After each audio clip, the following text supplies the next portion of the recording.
Okay, I will say this in English.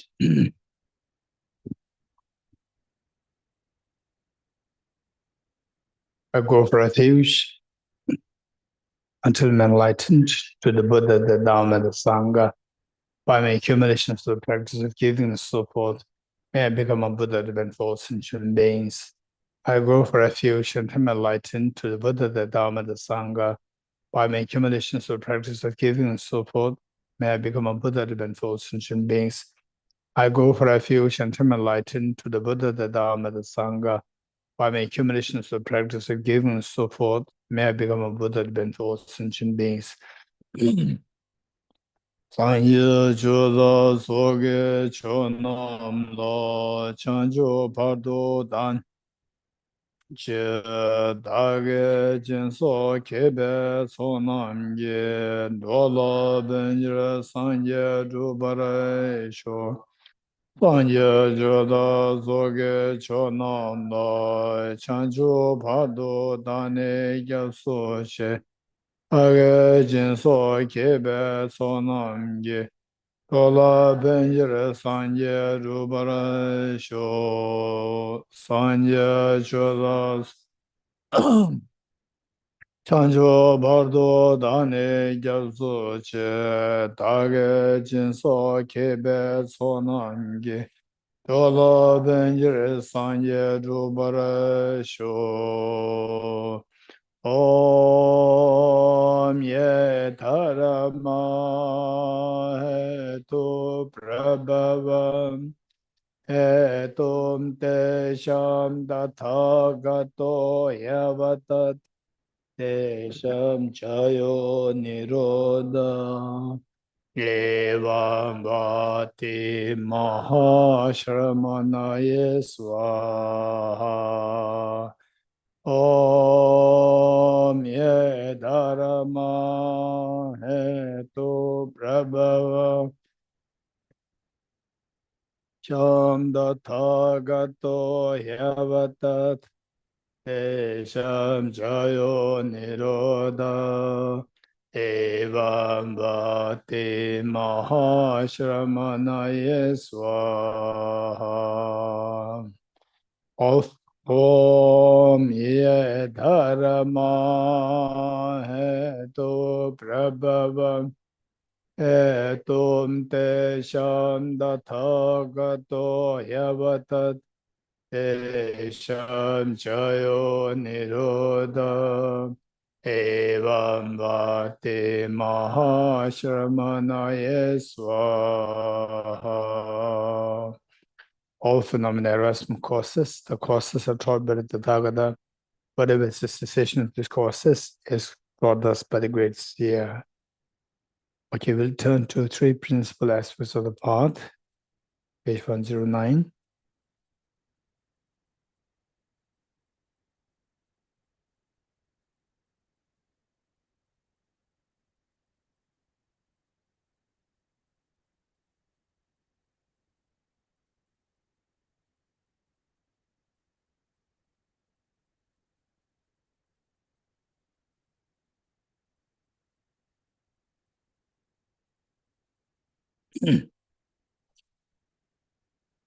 I remember the three principal aspects of path. What are they? The three: renunciation, bodhicitta, and the wisdom of emptiness. And each of these 3 points taught under 3 subtitles. They are why, how, and a measure. Why to practice renunciation, how to practice renunciation, and a measure of having generated renunciation. Likewise, Bodhicittas emptiness. Okay, so keeping that in mind, let's recite this together. The 3 principal aspects of the path by Lama Tsongkhapa. I bow down to the Venerable Lamas as well as I'm able. I'll explain the essence of all the teachings of the Buddha, the path praised by the Buddha, Bodhisattas, conquest children, entrance for those who desire liberation. Listen with a clear mind, you fortunate ones who are not attached to the joys of secular existence. Try to make good use of leisure and opportunity and direct your minds to the path that pleases the Buddhas. without pure renunciation to an attraction for the pleasure of cyclic existence is unattainable. A craving for existence also binds beings. Thus, from the outset, seek renunciation. Reverse attraction to this life by reflecting on how leisure and opportunity are difficult to find and how life is ephemeral and without span. Reverse attraction to future lives by repeatedly thinking of the infallibility of karma and its effects and the miseries of samsara. Contemplating thus, when for an instant you do not admire the splendor of cyclic existence and remain intent on liberation day and night, renunciation is born in you then. Renunciation, if not tempered by pure-minded bodhicitta, however, will not bring forth the perfect bliss of unsurpassed enlightenment. Therefore, the wise ones generate the excellent minded bodhicitta, stirred up in the current of the four powerful rivers, tied by strong bonds of karma so hard to undo, caught in the iron net of self-grasping, completely enveloped by the darkness of ignorance, born and reborn in boundless cyclic existence, ceaselessly tormented by their three miseries. Think of your mothers in this condition, generate the supreme-minded bodhicitta. Although you train in renunciation and the minded bodhicitta, without wisdom they realize this ultimate reality. You cannot cut the root of cyclic existence. Therefore, try to understand dependent arising. One who sees the infallible cause and effect of all phenomena, samsara and nirvana, and destroys all focus of apprehension, has entered the path which pleases the Buddhas. Appearances are infallible, dependent arising. Emptiness is understanding that is free of assertions. As long as these two are seen as distinct, have not yet realized the intent of the Buddhas. When these two realizations are concurrent, where the mere sight of infallible dependent origination concurrently destroys all modes of grasping through definite discernment, at that time the analysis of profound views. Furthermore, appearances refute the extreme of existence. Emptiness refutes the extreme of non-existence. When I understand that emptiness arises in the form of cause and effect, you are not captivated by the views of the extremes. O my child, once you have thus realized the points of the three principal paths, seek solitude and cultivate strong determination, and quickly reach the final aspired goal.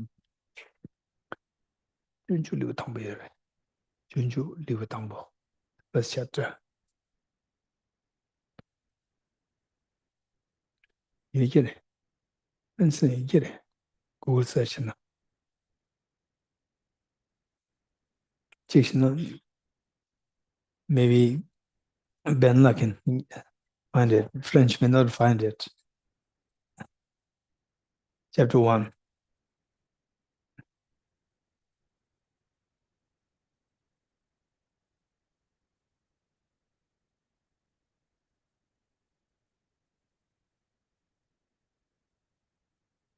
Okay, anybody who knows that the Guide to Bodhisattvas of Life in French? Guide to the Bodhisattvas of Life. Is it available in French? Oh, it must be there. No, we only read chapter 1. But all chapters must be available. Okay, how many are confident that it is there in French? The whole book? Oh, yeah.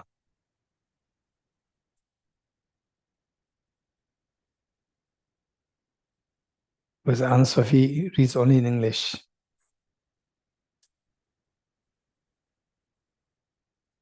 She reads in English only. So therefore she doesn't know.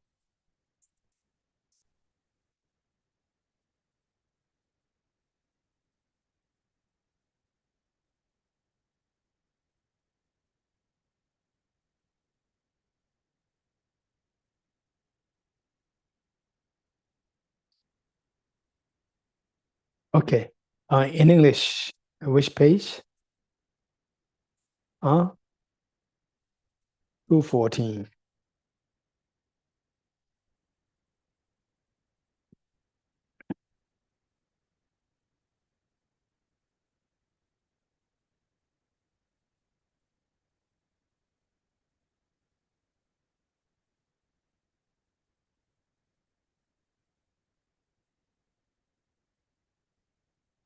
Okay.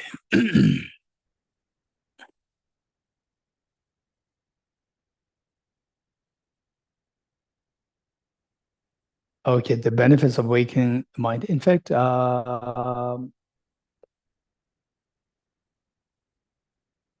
you should just to share with you the style of composition by the Indian masters.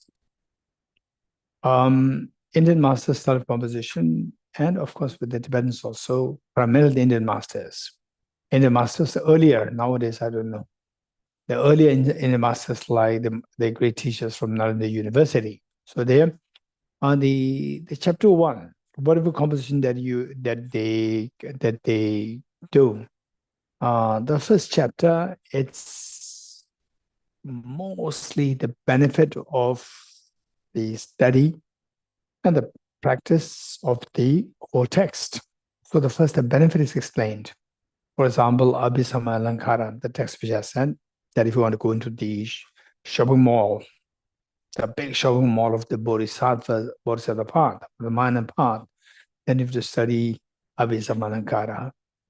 And so there, chapter one is again about the benefit, particularly say that benefit is very different.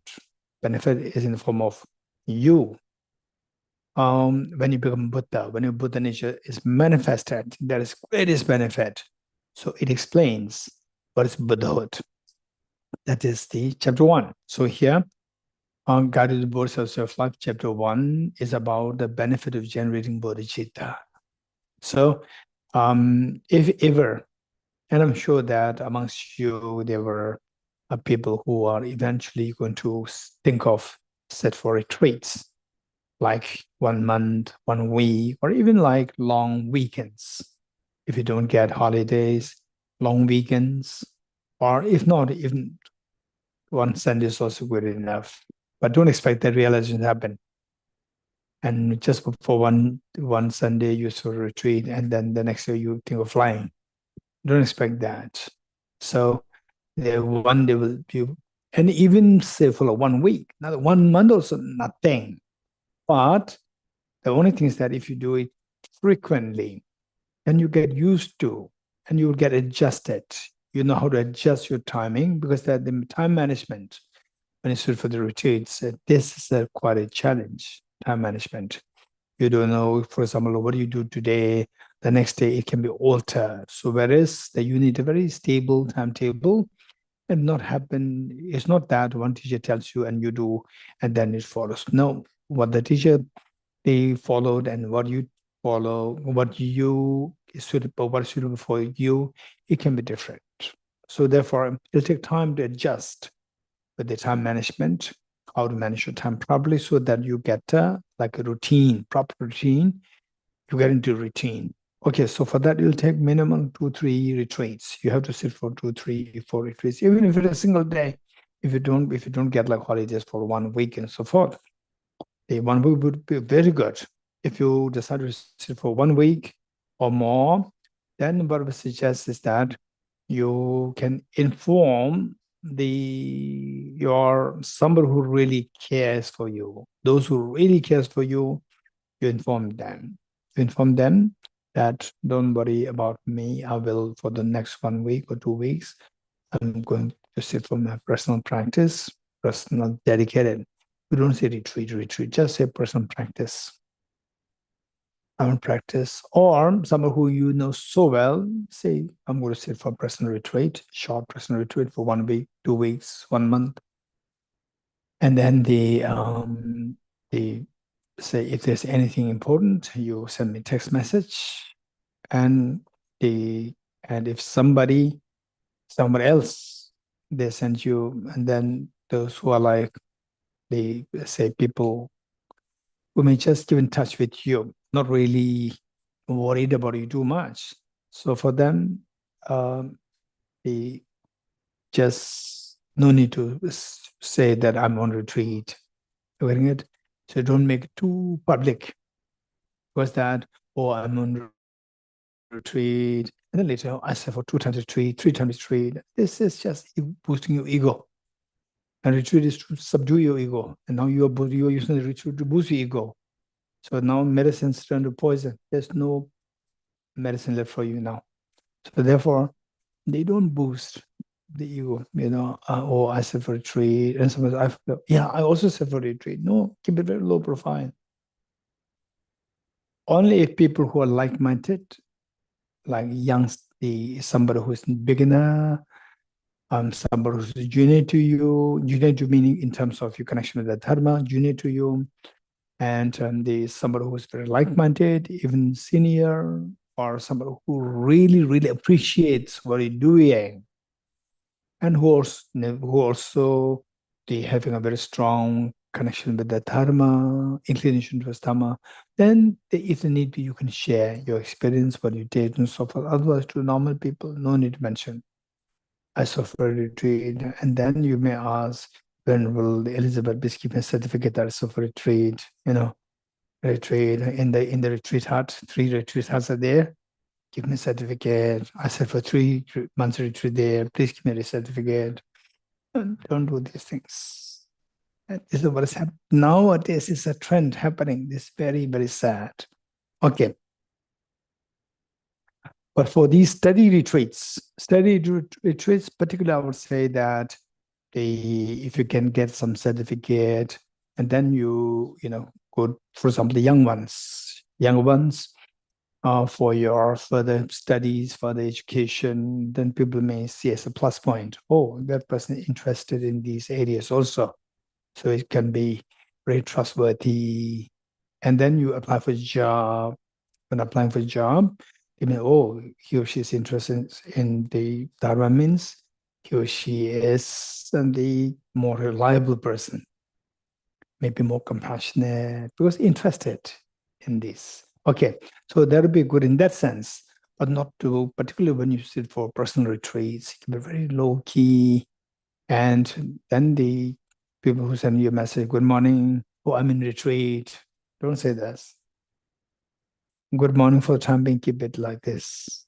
And then they may, if they're really concerned, they may check you with your sister, with your brother, with your husband, wife, parents, children. They may check with them. And then you can tell them that okay, he or she is just on his personal short break, doing some, personal matters. So let's keep it like this, rather than just inform everybody that I'm on retreat and say this. Okay, it's very important. Okay, good. Let's read together. The benefits of the awakening mind, chapter 1, are guided verses with life. And oh yeah, I'm saying this as when you sit for retreat, it'd be good if you can read this chapter every day. While you read, it's not for some blessings. While you read, your heart will be softened. Your heart will be softened by this. You will see great admiration and bodhicitta. Your heart will become extremely alive with respect to bodhicitta, compassion. So this is how you have to first, in order for the seed, very hard seed, to germinate, first it needs to be softened. It should become soft, and then it will germinate. Likewise, our heart should become soft by reading this, and then practice. It will make the compassion germinate within us. Okay, ready? By Bodhisattva Shantideva, Bodhisattvacharya Avatara. Okay. Respectfully, I prostrate. Okay, together. Respectfully, I prostrate to the Sugatas, who are endowed with the Dharmakaya, as well as to the noble children, the Bodhisattvas, and to all who are worthy of veneration. Here I shall explain how to engage in the vows of the Bodhisattvas, the meaning of which I've condensed in accordance with the scriptures. There's nothing here that has not been explained before, and I have no skill in the art of rhetoric. I therefore have no thought that this might be of benefit to others. I write this in order to acquaint it to my mind. For due to acquaintance with what is wholesome, the force of my faith may increase because of these words. If, however, these words are seen by others, equal in fortune to myself, it may be meaningful for them. Leisure and endowment are very hard to find, and since they accomplish what is meaningful for the beings, if I do not take the advantage of them now, how will such a perfect opportunity come about again? Just as a flash of lightning on a dark, cloudy night for an instant brightly illuminates all. Likewise, in this world, through the mind of Buddha, a wholesome thought rarely and briefly appears. Hence, virtue is perpetually feeble, a great strength of negativity is being extremely intense, and except for the full awakening mind of bodhicitta, what other virtue will they be overcome? All the Buddhas who have contemplated for many eons have seen it to be beneficial, for by it, the limitless masses of beings will quickly attain the supreme state of bliss. Those who wish to destroy the many sorrows of their conditioned existence, those who wish for all beings to experience a multitude of joys, and those who wish to experience much happiness, should never forsake the awakening mind. The moment an awakening mind arises in those fettered and weak in the jail of cyclic existence, they will be named a child of the Sugatas and will be revered by both humans and gods of the world. It is like the supreme gold-making elixir, for it transforms the unclean body we have taken into the priceless jewels of the Buddha form. Therefore, firmly seize this awakening mind.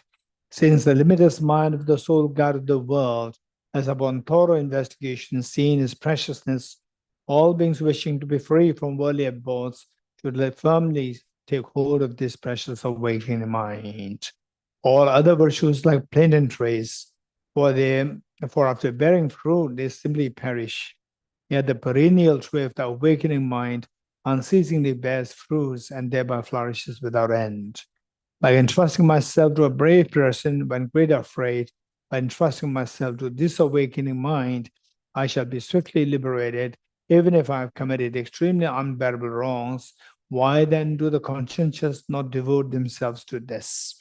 Just like the fire at the end of an age, it instantly consumes all great wrongdoing. Its unfathomable advantages were taught to the disciple Sudana by the wise Lord Maitreya. In brief, the awakened mind should be understood to be of two types: a mind that aspires to awaken and the mind that ventures to do so. As is understood by the distinction between aspiring to go and actually going, so the wise understand in turn the distinction between these two. Although great fruits occur in cyclic existence, from the mind that aspires to awaken, an uninterrupted flow of merit does not ensue as it does with the venturing mind. And for those who have perfectly seized this mind, with a thought never to turn away from the totally liberating the infinite forms of life, from that time hence, even while asleep or unconcerned, a force of merit equal to the sky will perpetually ensue. For the sake of these inclined towards the lesser vehicle, this was logically asserted by the Tathagata himself in the sutras requested by Sabahu.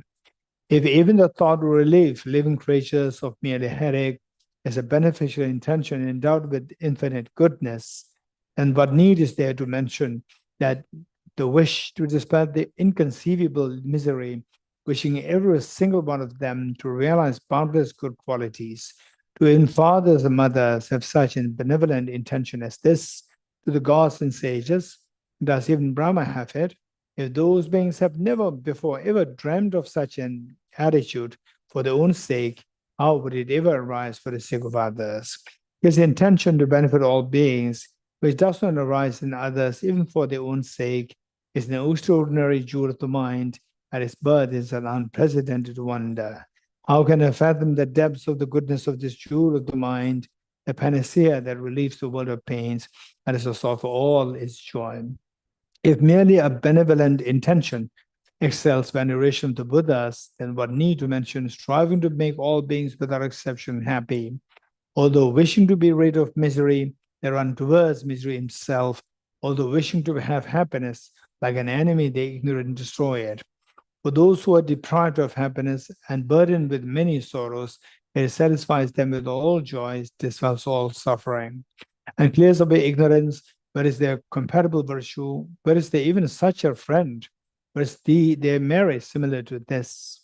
If whoever repays a kind deed is worthy of some praise, then what need to mention the bodhisattas who do good without it being asked of them? The world honors as virtuous one who sometimes gives a little plain food disrespectfully to a few beings, which satisfy them for only half a day. What need be said then of one who eternally bestows the peerless bliss of the Sugatas upon limitless numbers of beings, thereby fulfilling all their hopes.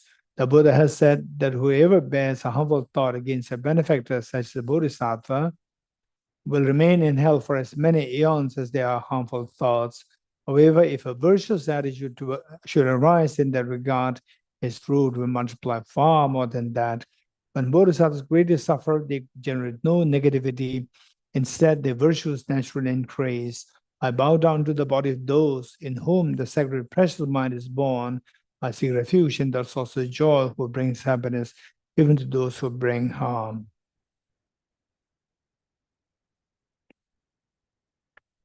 Okay, so yesterday, where did we leave? Anyone? You remember? Anyone? Where did we leave? Huh? 7 steps. Huh? Okay. But with the method, 9-step method to generate bodhicitta, utilizing exchanging method. Within that, out of 9 steps, the 7th one. What is the 7th one? Special recollection of the kindness of others. Okay.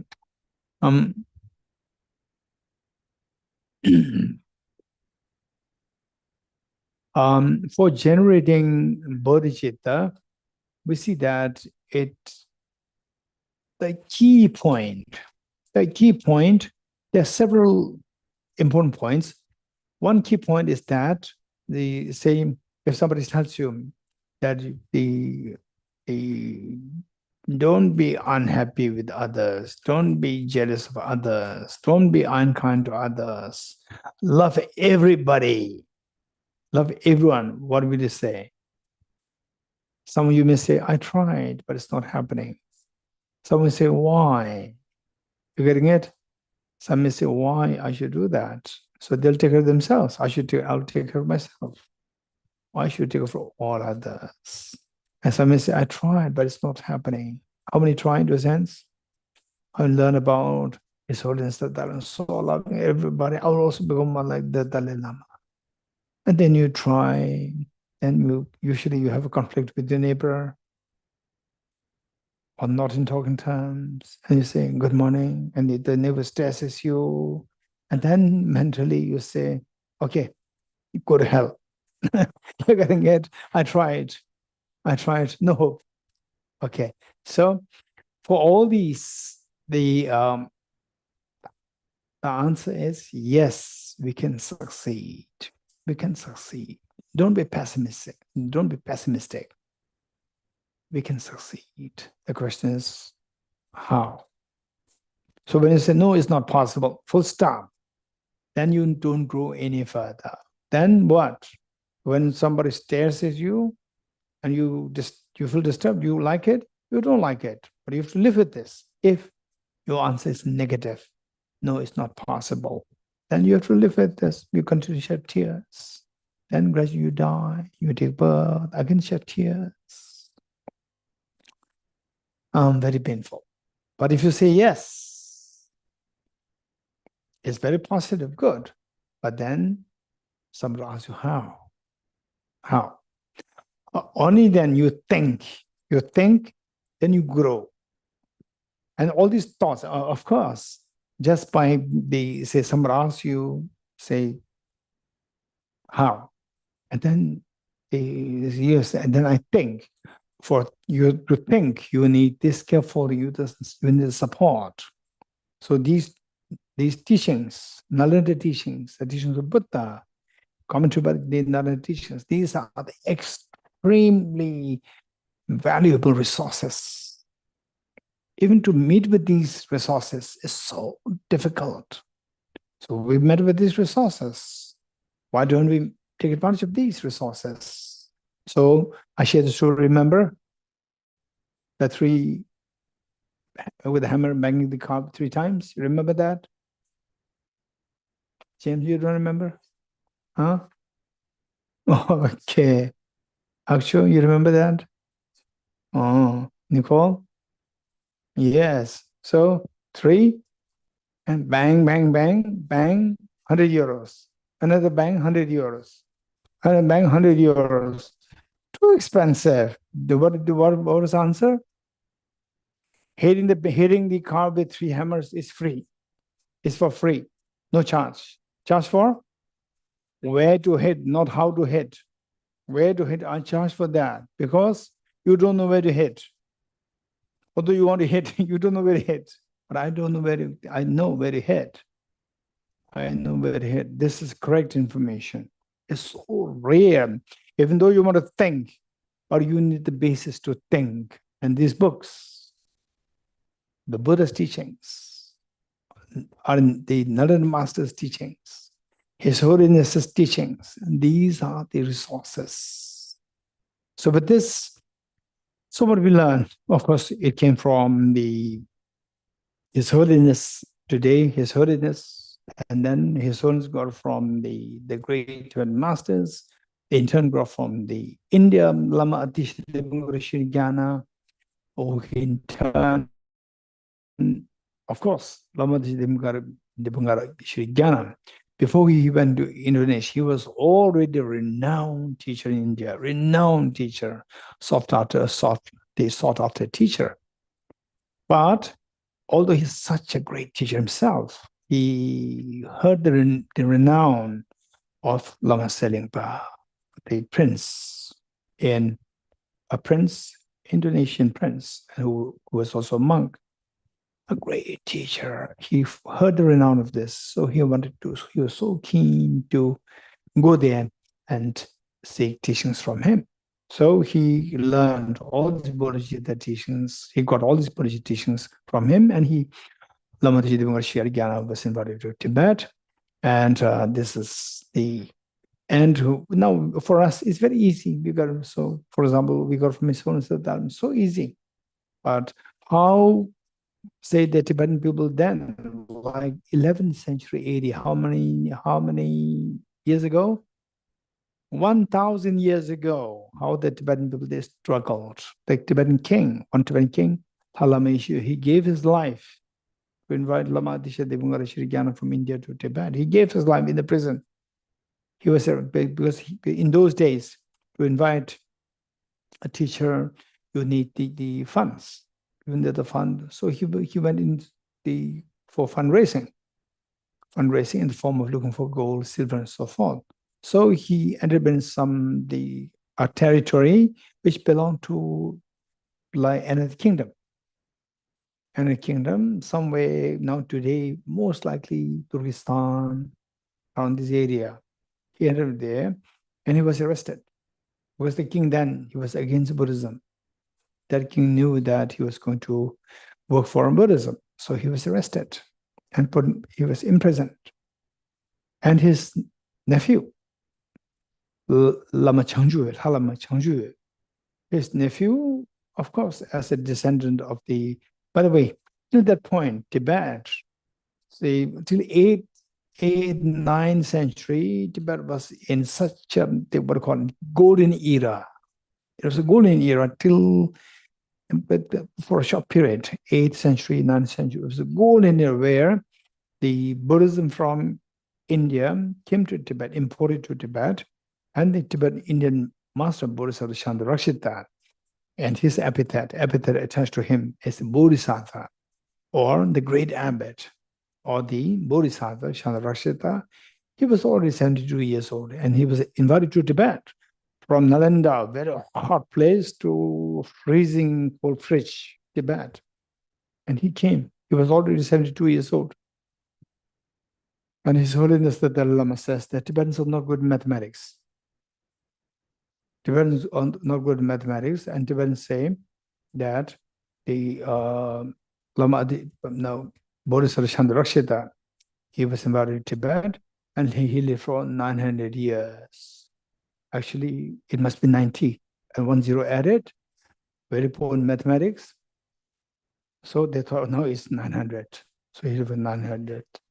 This is totally ridiculous. This is what his son says. So Tibetans are not good in mathematics. Okay. So what I'm saying is that this great philosopher, psychologist, logician, Bodhisattva Chandrakshita. He was invited, and the Tibetans were so loyal to the tradition. So they were learning Sanskrit, learning in a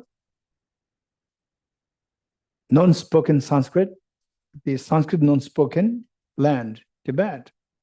How can you expect to learn language, good language? So they're lucky that the advisor to the king, Bodhisattva Chandrakshita, he was a brilliant psychologist, logician, and a philosopher. So he said that, king, no point in letting the Tibetans learn Tibetan. Let Tibetan learn Sanskrit. No point. It's waste of time because Sanskrit is a very sophisticated language. Even if you learn in India, it'll take many years. Now learning in the foreign language, the foreign country, it's going to be very, very many more years. It's waste of time. Translate into the Tibetan language. So whole translation project started. So that was in the 8th century. So now all the books available. One time, I met with one Sanskritist, one expert in Sanskrit, not Buddhist. He was a Hindu philosopher. And he said that Sanskrit, because of invasion, there was a Khilji, there was one Muslim king. His invasion just destroyed Nalanda. Not only Buddhism, even the Hindu manuscripts, many of them were destroyed. All destroyed. Nalanda destroyed completely. And this Sanskritist, the Hindu scholar, he said that now the Sanskrit, the original materials, all missing. He said, but we really don't mind it so much because we're not worried too much. Because the Tibetans, what is translated into Tibetan, they're available. And when you translate back to Sanskrit, you can get it back. And how these were translated into Tibetan was so done so meticulously with great loyalty that when you translate back, this is known as a reconstruction.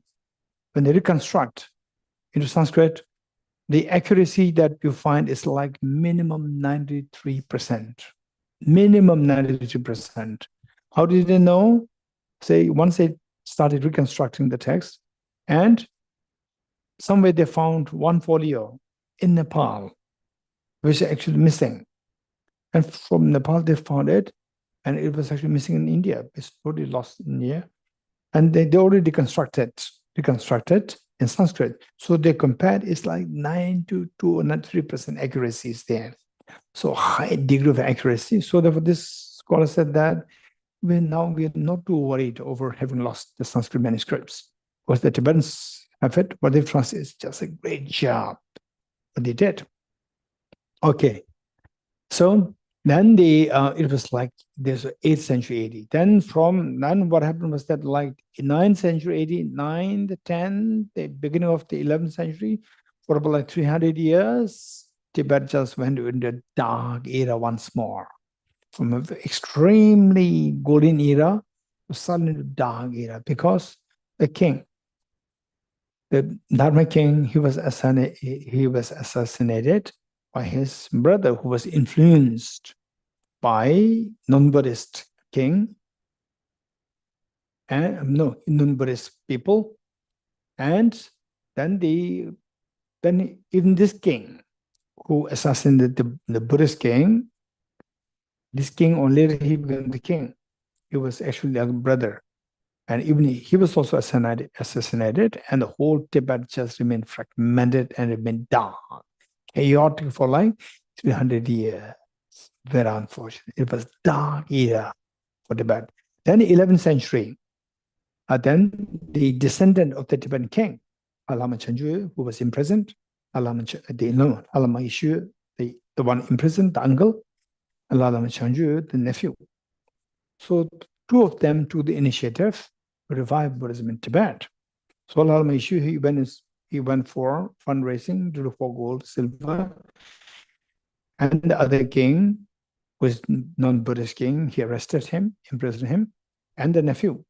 He was extremely competent, and he went to meet the uncle in the prison and said that I could have easily waged war against this king who imprisoned my uncle. But my uncle, you will totally disprove, will not approve of my act of the taking vengeance or waging war against this king. So you will not approve of that. So now what I'll do is I'll try to pay some ransom to release you. And that king asked for the ransom of the gold equal to the size of the uncle, huge gold. So finally, the nephew, he succeeded to greatly, and finally went to his uncle once more and said, now I'm almost on the verge to get the gold that he demanded for ransom, and I'm going to release you soon. And the uncle was amazed. Uncle, he was so hardworking, think of the Dharma all the time, how to revive Dharma in Tibet, how to revive Dharma. And the uncle said that, I could not believe that what you've done. You were born with a silver spoon in your mouth, where you don't know what is hardship. But what do you do? I could not believe that you will take this amount of the responsibility. Now you're taking the responsibility. I'm so happy. So even if you release me from the prison, at the most I can say, what can I do? I'm not a scholar. I'm not a learned person. So I'm just a descendant of the king. Two of us were descendants of the king. I can't do anything.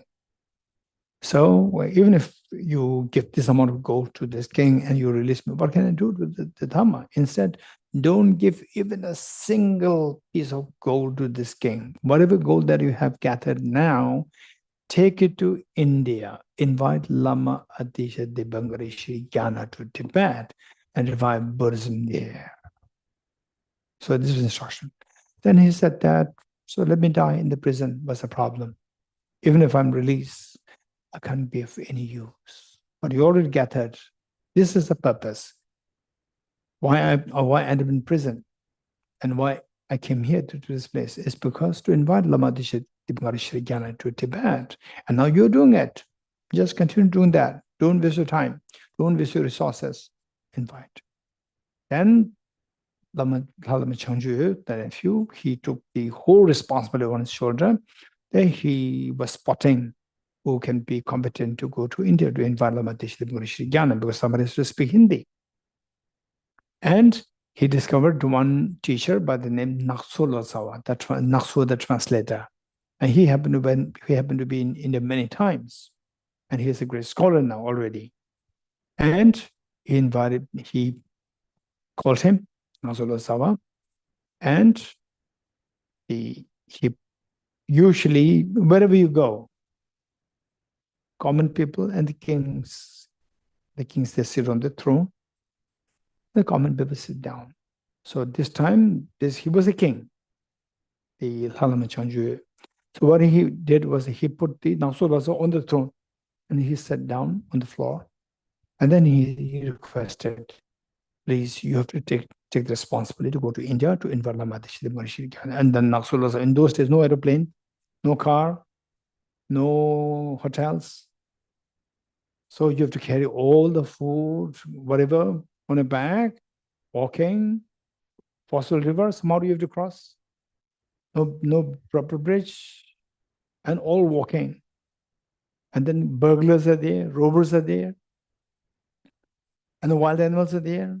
So there's Nakso Losawa, because of his experience, several times of experience going to India, crossing all these mountains, forests, wild animals, and so forth, he started to free.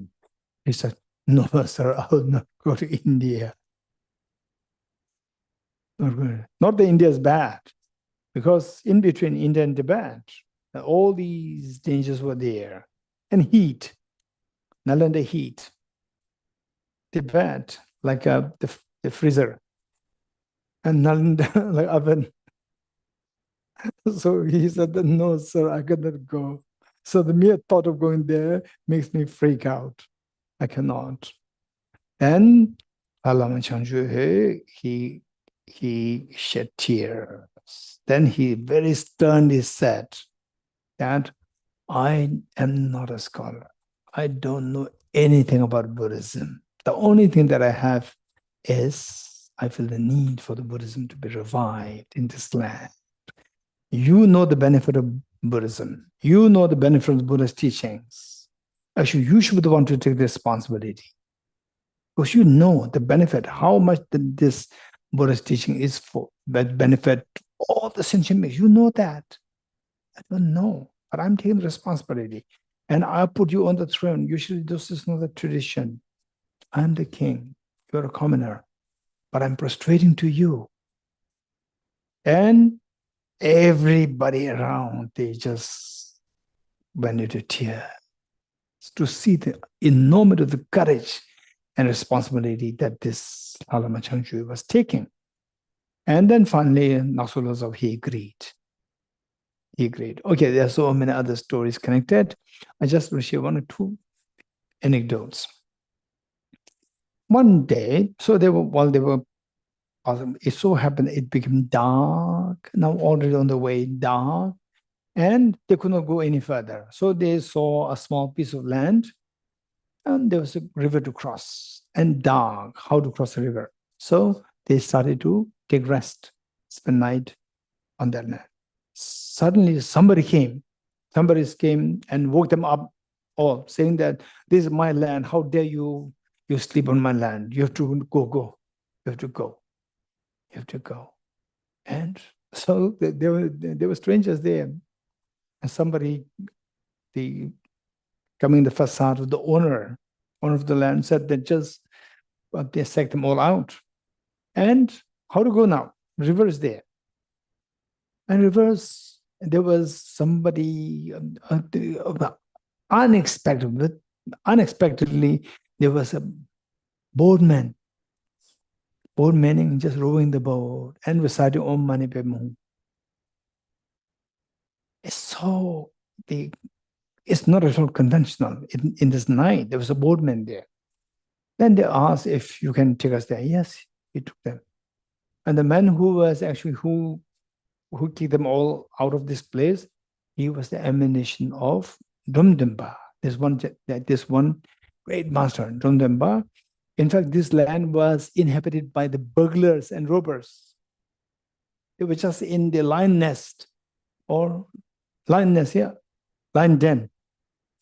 Lions are going to eat them out. The burglars, they were so lucky. Now we have the, ready-made, the people to be robbed. So this is the emanation, and he sent them off.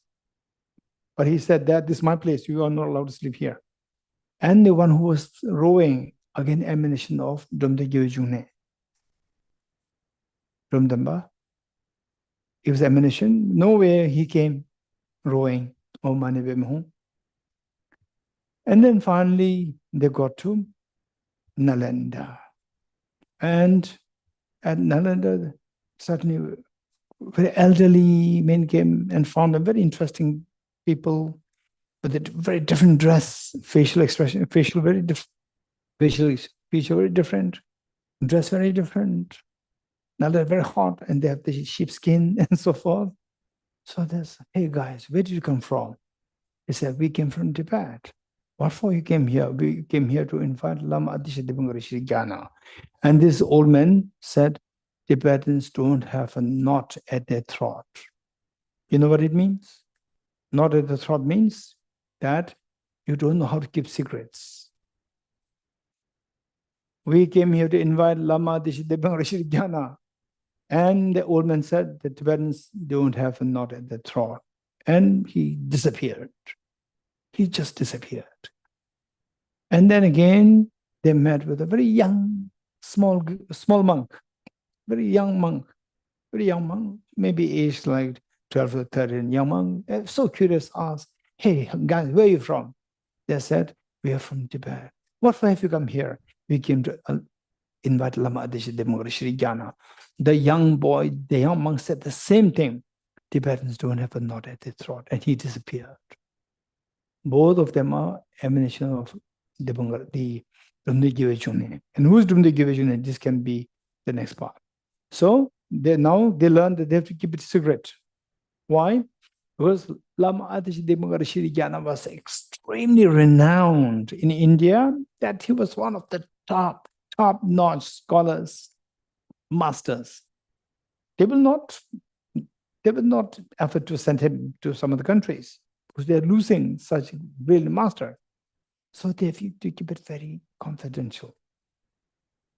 Then so because to keep confidential, they even could not identify who Lama Geshe Gyana is.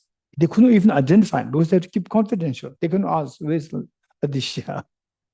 So they could not identify. So one point, Naksul who could speak Tibetan, no, Sanskrit. So he was just resting and reciting Heart Sutra in Sanskrit. And all the monk scholars, they were passing by him. And one monk stopped by him and said that, sir, how you read Heart Sutra? You are doing so good, but you made a little mistake here. And he corrected. The monk corrected and the monk left. And he could identify who the monk was. So Nazolozawa, he became so desperate. So he thought that, so now we came here to invite Lama Geshe Damdul Gyana, and we are supposed to keep it confidential. Keeping our confidential, we don't know who Lama Geshe Damdul Gyana is. So now, in case if we cannot identify Lama Geshe, then we'll invite this monk. This monk is a great scholar. Plus, he's very kind. All these monks passed by, nobody corrected him. Only this monk corrected. I'll invite him. It's fine.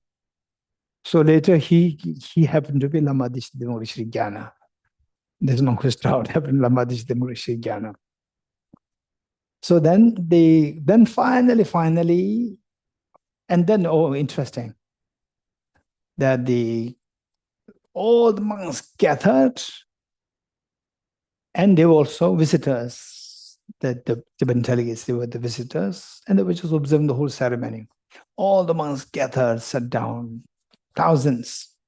And then one senior monk came, and all the monks bowed down. And they thought that this must be Lama Geshe. And asked somebody, a monk close by, is this Lama Geshe? Said, no. And who's he? This is great teacher, Metripa. Then after a while, another teacher came. Again, everybody bowed down. So much respect. This must be Lama Geshe. Then asked, is he Lama Geshe? Said, no. Who is he? This is Naropa, great teacher, Naropa. So like this, there are so many teachers came one by one. And finally, somebody with a bunch of keys came with a very dirty garment, monk's robes, because he was in charge of what it says, the store in charge. That came by rotation. It's not about whether you're a scholar or no scholar, great teacher. No, it comes by rotation.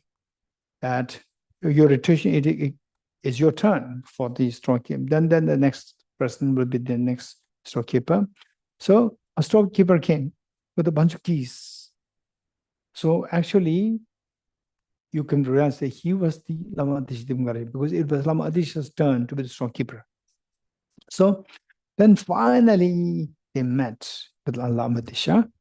Then they extended the invitation. Then Lama Geshe said that for somebody to come to Tibet, for Indian to come to Tibet, there can be two most possible reasons. One reason is to do fundraising. In those days, Indian masters, for building the monasteries and so forth, and they go to Tibet for fundraising. Because Tibet seemed a very natural gold, silver, and so forth. And Tibetans, they're extremely, their devotion is so much that when they see a teacher, they receive a little bit of connection, then they give the gold, silver, everything. So this is the fundraising place for the Indian. For me, I have no interest in gold and silver, number one. So therefore, there's no reason for me to visit Tibet. Number two, that to go there, be of service to the Buddha Dharma. And I don't see any reason, I don't see any point in ways that I can do great service to Buddha Dharma if I go to Tibet. I don't see that also. So for these two reasons, I don't see any reason why I should go to Tibet. And then he said, but I see another 2 points. One, Your king, Tibetan king, who sacrificed his life in the prison just invite me, is a great bodhisattva. Lama is a great bodhisattva. And if I don't come to Tibet, then I will accrue infraction. Infraction meaning it's a negative karma of breaching the advice of a great bodhisattva. He said that. It's very touching. It's very moving. Then he said that, and looking at you, the Tibetans, your loyalty, your purity of the heart, your loyalty is very high level. So because of this, I feel compassion, how committed you are. So seeing your commitment to the Dharma, I feel compassion. So for these two reasons, I think of coming to Tibet. But he didn't just took the decision at that point. Then he says that he was circumambulating around one time, he was circumambulating around the Mahabodhi temple. Okay, how many of you visited Bodh Gaya? Okay, Mahabodhi temple, it says that he was circumambulating around the Mahabodhi temple. And from behind, Lama Disha, he could hear the sound of anklets. Anklets meaning the girls in the olden times. I think it was a common practice everywhere, not nowadays. So they would have the jewelries, silver jewelries and so forth, tied to the ankles, close to the feet, and then they make sound. So which means it's a girl. So Lama Disha was not looking back, because he could hear the sound of the anklets. And from behind, the girl said, "Hey, Adisha, you don't even want to look at your mother." And Adisha was just frozen. Who could that be? He turned, it was Aryatara. And then Lama Disha again brought the matter to the Aryatara. What should I do? Invitation came, people are here, Tibetan people are here, they invited me to Tibet. What should I do? Should I go, not go? Then Aryatara made a prophecy saying that you must go. You must go to Tibet. There's a great benefit for reviving Buddhism in Tibet, number one. Number two, that you will also meet with your student, many lifetime student, who is Tumdeng Gyöjune, who made all these emanations on the way to remove the obstacles for their journey to India. So you will also meet your student, many lifetime student, you will meet him. But your life will be shortened by 10 years.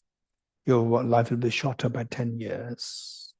So to make up for this, losing the 10 years of life, then the Aryatara, assigned Lama Disha Dimgara to recite some mantras of Aryatara in order to make up this, their 10 years loss. So then he finally went with him.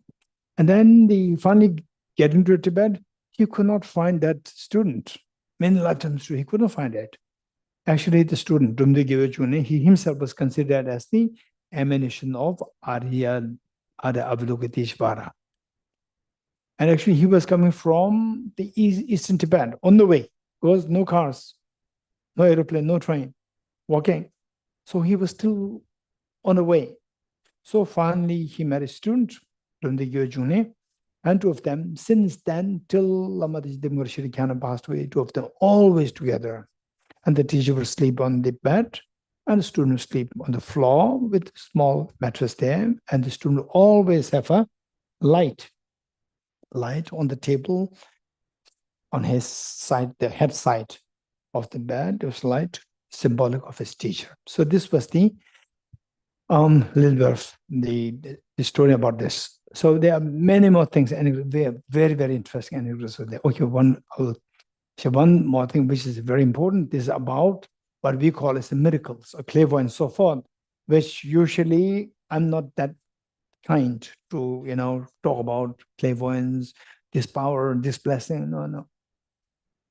Change your mind cognitively expand your heart, compassion. This is your practice. Okay, but we have to also know things which can possibly happen when your mind bodhicitta with some emptiness and meditation become very good, then your mind becomes very powerful. So what happened was that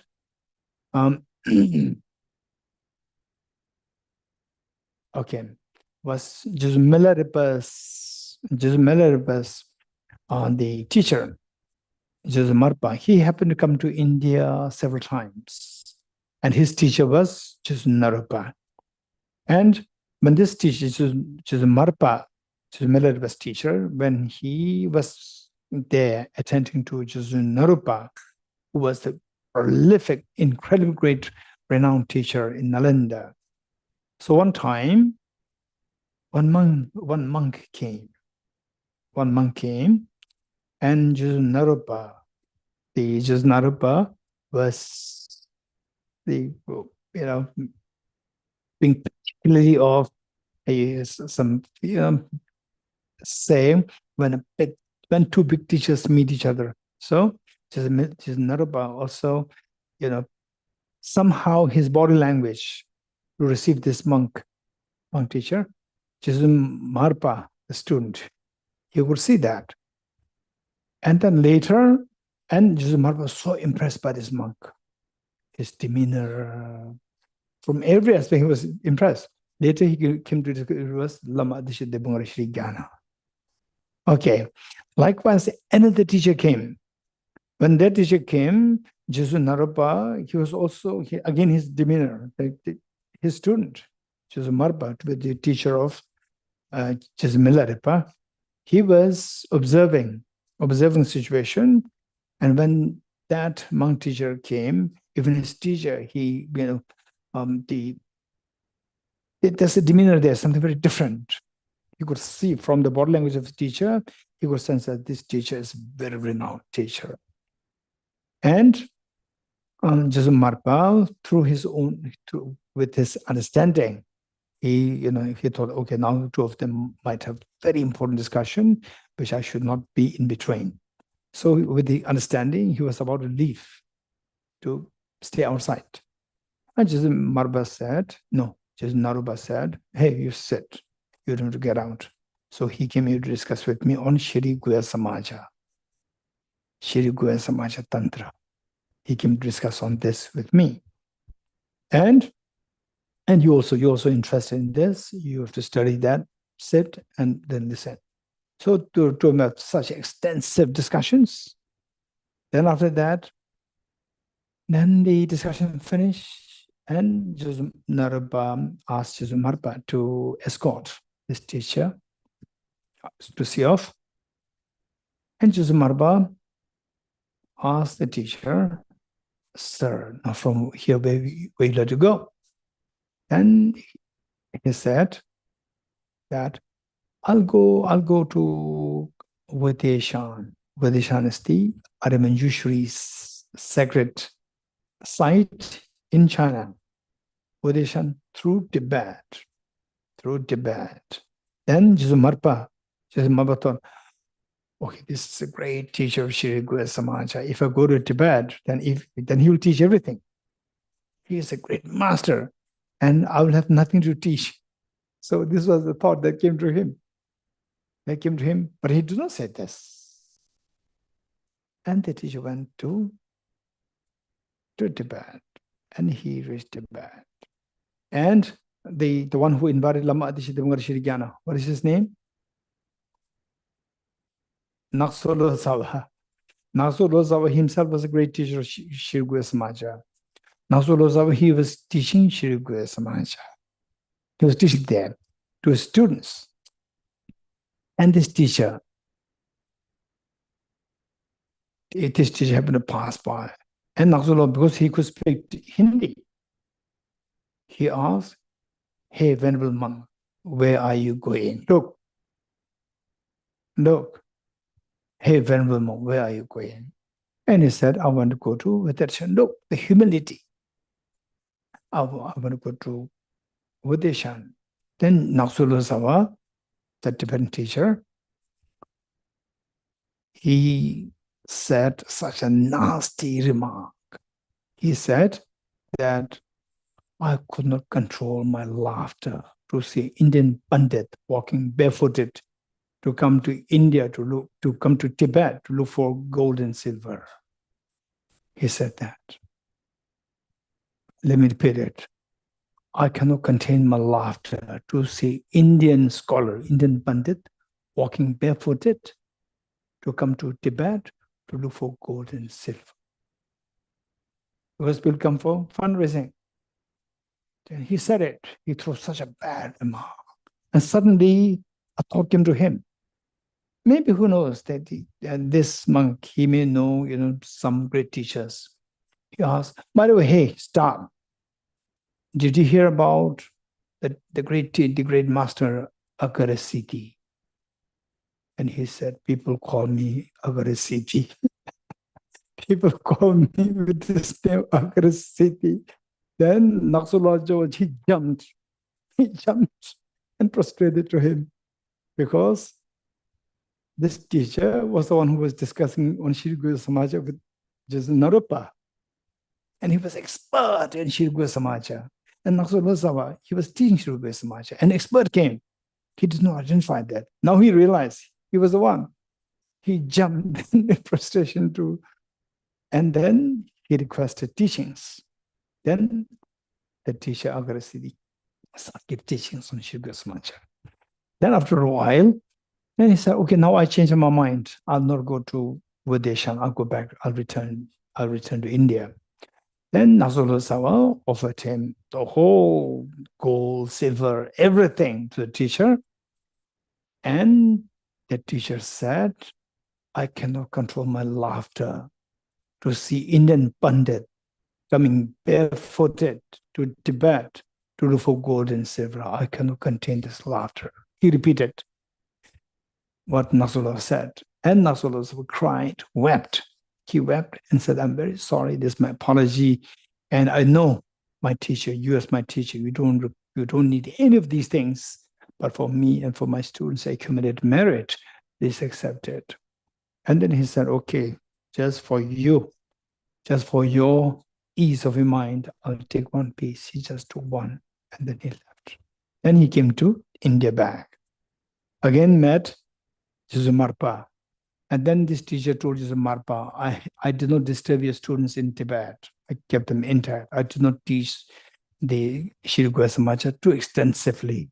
Jesu Marpa felt so ashamed. So this must have already read my mind, what went through my mind, because he thought, if this teacher went there, give teachings there, then if I go there, then what will I do? What will I teach? He's a master. So he came to his mind, but he didn't say this. The teacher already read his mind. So he said, I do not disturb your students. You go there, you can still teach with Samaja. Okay, so these are very interesting anecdotes. Okay, good. Now going back, step number 7. Okay, for step number 7, what I'm saying is that if we know these anecdotes, then all these teachings that we are learning, you'll feel the gravity. You'll feel gravity, the benefit and association, sense of belonging is very important. So the key to practicing bodhicitta, one is to feel the universal love for everybody, number 1. Then number two, to see the plight of the sentient beings. Number 2, to see the plight of the beings, how the beings are suffering so much because of ignorance and selfishness. 2. Then finally, taking the responsibility. I will take the responsibility by becoming Buddha. 3 points. 1, the first, to build a very strong affection, universal affection for all the beings, number 1. Number 2, to see the plight of the beings, how the beings are suffering terribly because of selfishness, self-grasping, ignorance. Then number 3, I'll take the responsibility, like the mother taking the responsibility of the child because of the love. I'll take the responsibility by becoming Buddha. Because okay, so why Buddha? This we'll discuss later. So with this, what is point number one? To cultivate universal love for all the sentient beings. Okay, to say this is easy. Oh, love everybody is very easy, but you should practice it. It doesn't happen. So, how to make it happen? Only by changing your cognitive thinking. For example, say 5 ever-present mental factors we discussed. What's the number 5th? Intention. Intention in say, so although you try to practice compassion to others, but when you see nasty people, then you feel anger. You don't feel this affection. Now, how to build this affection to all the beings? How to, number 5? Number 5 is the intention. Intention embrace all the beings. How to do that? To feel, how to do that? By changing the feeling. Let your mind feel the ease. Let your mind feel the pleasant, let your mind get the pleasant feeling to think of all the beings. How to do that? By changing the discrimination. So we see, I think it was Ina, was that last time? Find how to change the intention from the rejection to the embrace is by changing the discrimination. This is what she said. Now it comes here, discrimination. So discrimination meaning thinking, cognitive thinking. How to change it? For this, now the step 7 plays a very important role. 7 step. Step number 7. Okay, now tell me, in your life, tell me, where do you see the purpose here? First purpose is to expand your unity, to expand your love and affection universally to all. So before we go to do that, tell me, in your life, do you remember, can you think of a situation where you can see this genuine affection, very strong affection, in the most common way, in most readily available affection, and in a very common way, very common you can see. What example can you give me? Quick. Okay, actual.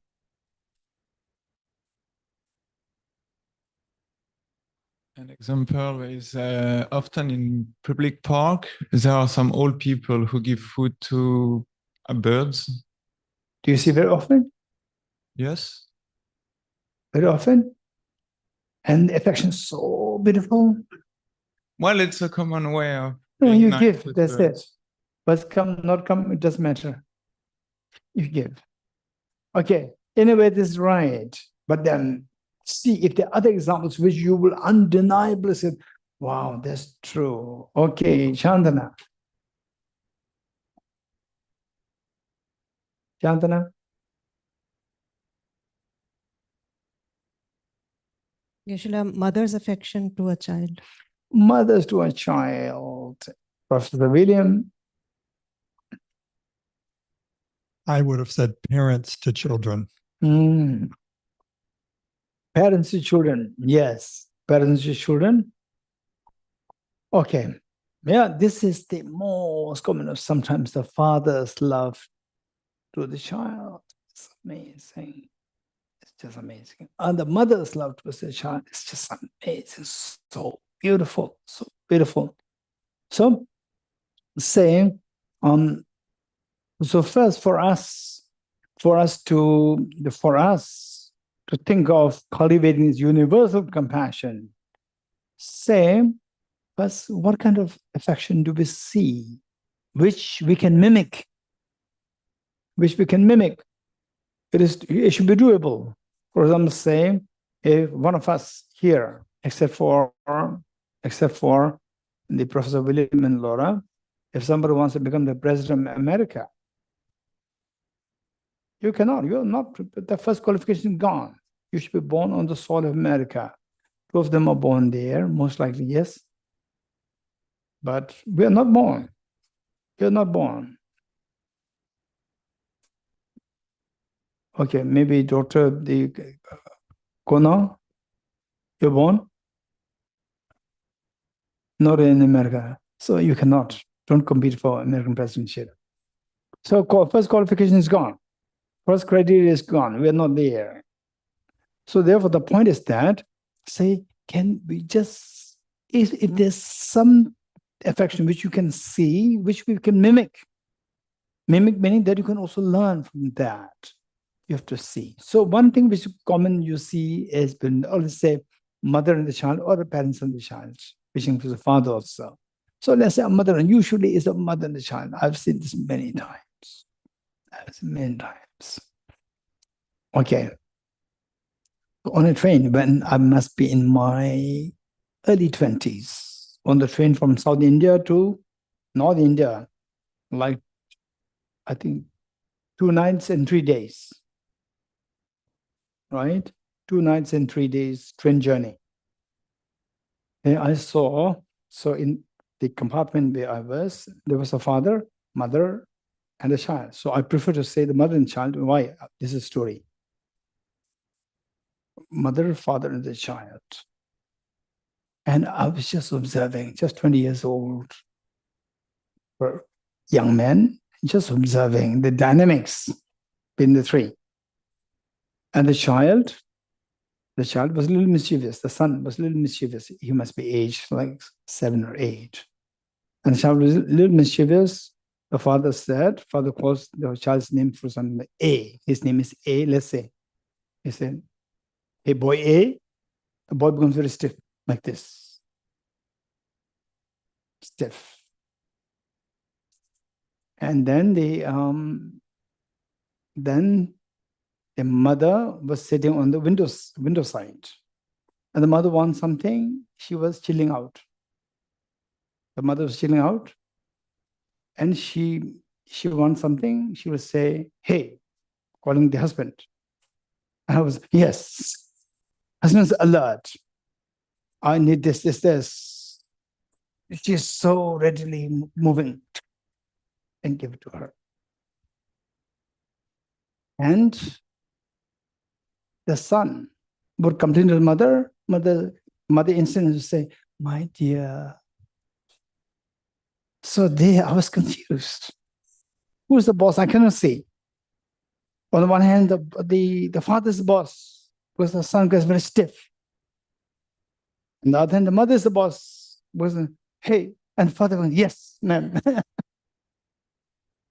And then the son is the boss. The son just comes, "Mother comes, yes, my dear." Sometimes she also says, "My honey, my dear." So I don't know who is the boss. I was confused. So the son, of course, he was dominated by I could see that he was under the domination of the father, because he was scared. The son was under control of the father, because he's scared of the father. And father was, I can say he's under control of the mother. That I don't know why. Father was under control of the mother. That I don't know why. And mother was under the control of the son because of the love, affection. So this is why I usually say mother and the child, not the father and the child, usually, because I saw these dynamics there. And it's not just once, several times. Okay. So the mother and child, let's say, for the mother and child. Now, say mother and child, the mother loves the child so much, and the child loves the mother so much. It's amazing, beautiful. Now, we are supposed to love all the beings like this much, how the mother loves the child, how the child loves the mother. And for that, the same. The mother's love towards the child. Can we mimic that? It's a little difficult. But the child's love towards the mother, let's explore. The child, day one the child was born. Does the child love the mother the way day one the child is born? Does the child love the mother the way he or she loves the mother when he or she was 3 years old, 4 years old? Yes, no. Day one. No, day one anybody can pick up. No difference. And day one nobody thanked the mother. Mom, thank you. Nobody did it. I'm very sure. It said that the Buddha just born and he took 7 steps. Otherwise, in the history, you don't see anybody who thanked the mother, thank you for giving me birth. But, so in other words, day one, the child is born, no affection to the mother. But within a span of 3 or 4, 5 years time, the child develops intense affection to the mother, to the extent that the mother has to go for a walk, go for the work, or go for some business tours, and leave the child for like 1 or 2 days. If the child senses that, what will the child do? Child cry, scream, and child could feel the pain. Okay, how many of you felt the pain when you were that child? Presents? Okay. So which means why you cried? Because you feel the pain. You don't want to be separate from that one who you love so much. So this child, from zero love to intense love, developed intense love from zero love. So how many of you love all sentient beings so intensely? Now, we don't. So we are like the child, day one the child was born. We are like today, with respect to all the beings, your affection to them is like the love of the child to the mother, the day one the child was born. No affection. And suddenly this child developed. So if that is the case, there's a chance for us also. We can also develop this love to all the beings.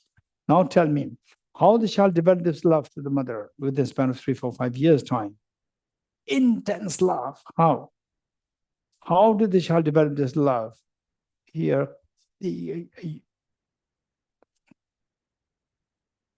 your name, Doris. Yes, Doris. I think by receiving love and each time she is being there for him, and then you get attached to that. Exactly. So, whatever you need, you cry and somebody comes. You cry and somebody comes. You're hungry, somebody comes and feed you. You're cold, you cry, and somebody comes and they give you clothes. So usually it's one person. There's your mother. Usually. But the fathers also come. There's a mother. So you see, as Doris said, you see that the mother is a source. The child senses that this mother is a source of my benefit. So when you see the other side as source of benefit, there's a tendency for us to go closer to the source of the benefit. You agree? So they tend to go closer. Closer meaning I feel close. I feel close means I love. You agree? I feel close to my dad. I feel close to my mom means I love my dad. I love my mom. This is meaning. So the close means you feel close to somebody when you see that as a source of benefit. This is one way of cultivating the affection. One way of cultivating the affection. Now, if you can see the benefit that you get from all the beings, then you say all beings are the sources of your benefit. Your mind will feel close to all the beings. This is known as the universal compassion. The next question is, what benefit do we get from all the beings? I don't get any benefit from the neighbor. Neighbor steals things from me. If I leave something, what is that? The spade outside, the spade is lost. It disappears. Everything's stolen. So what benefit? I benefit more. Okay. So this is our very narrow way of thinking, very mundane way of thinking. If we think more broadly, we see that the benefit that get from others is just amazing. The only things that we take for granted, we never think about these things. So we see that everyone is a source of benefit for us. If you can really feel it, then your mind will go close to them. You're getting it? That is known as feeling of affection to all the beings. Okay. So what benefit do we get? In the first place, I don't know all the beings. I don't know all the beings. What do you mean by all the beings? I don't identify all the beings. I even don't know how many people there in Paris. I don't know even the people, who the people are in Paris. I have no clue. So how can I think of all the beings?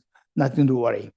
So the beings, do you agree with me? There are very skillful ways of classifying the thinking of all the beings.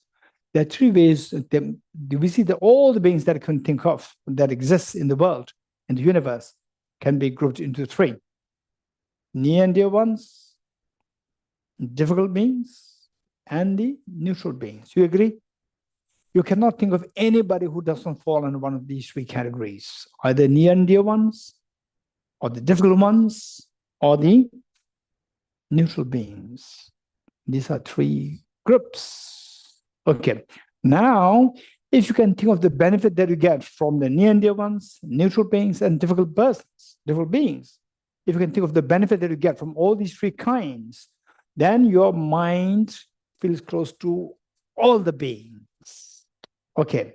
Now, what benefit do we get from these three? The first one, okay, near and dear ones we get chocolate, or we get like food, education, so forth from near and dear ones. But what do you get from the neutral beings and the difficult people? This question. So now, near and dear ones, the benefit, that amount of benefit that we get, we know that.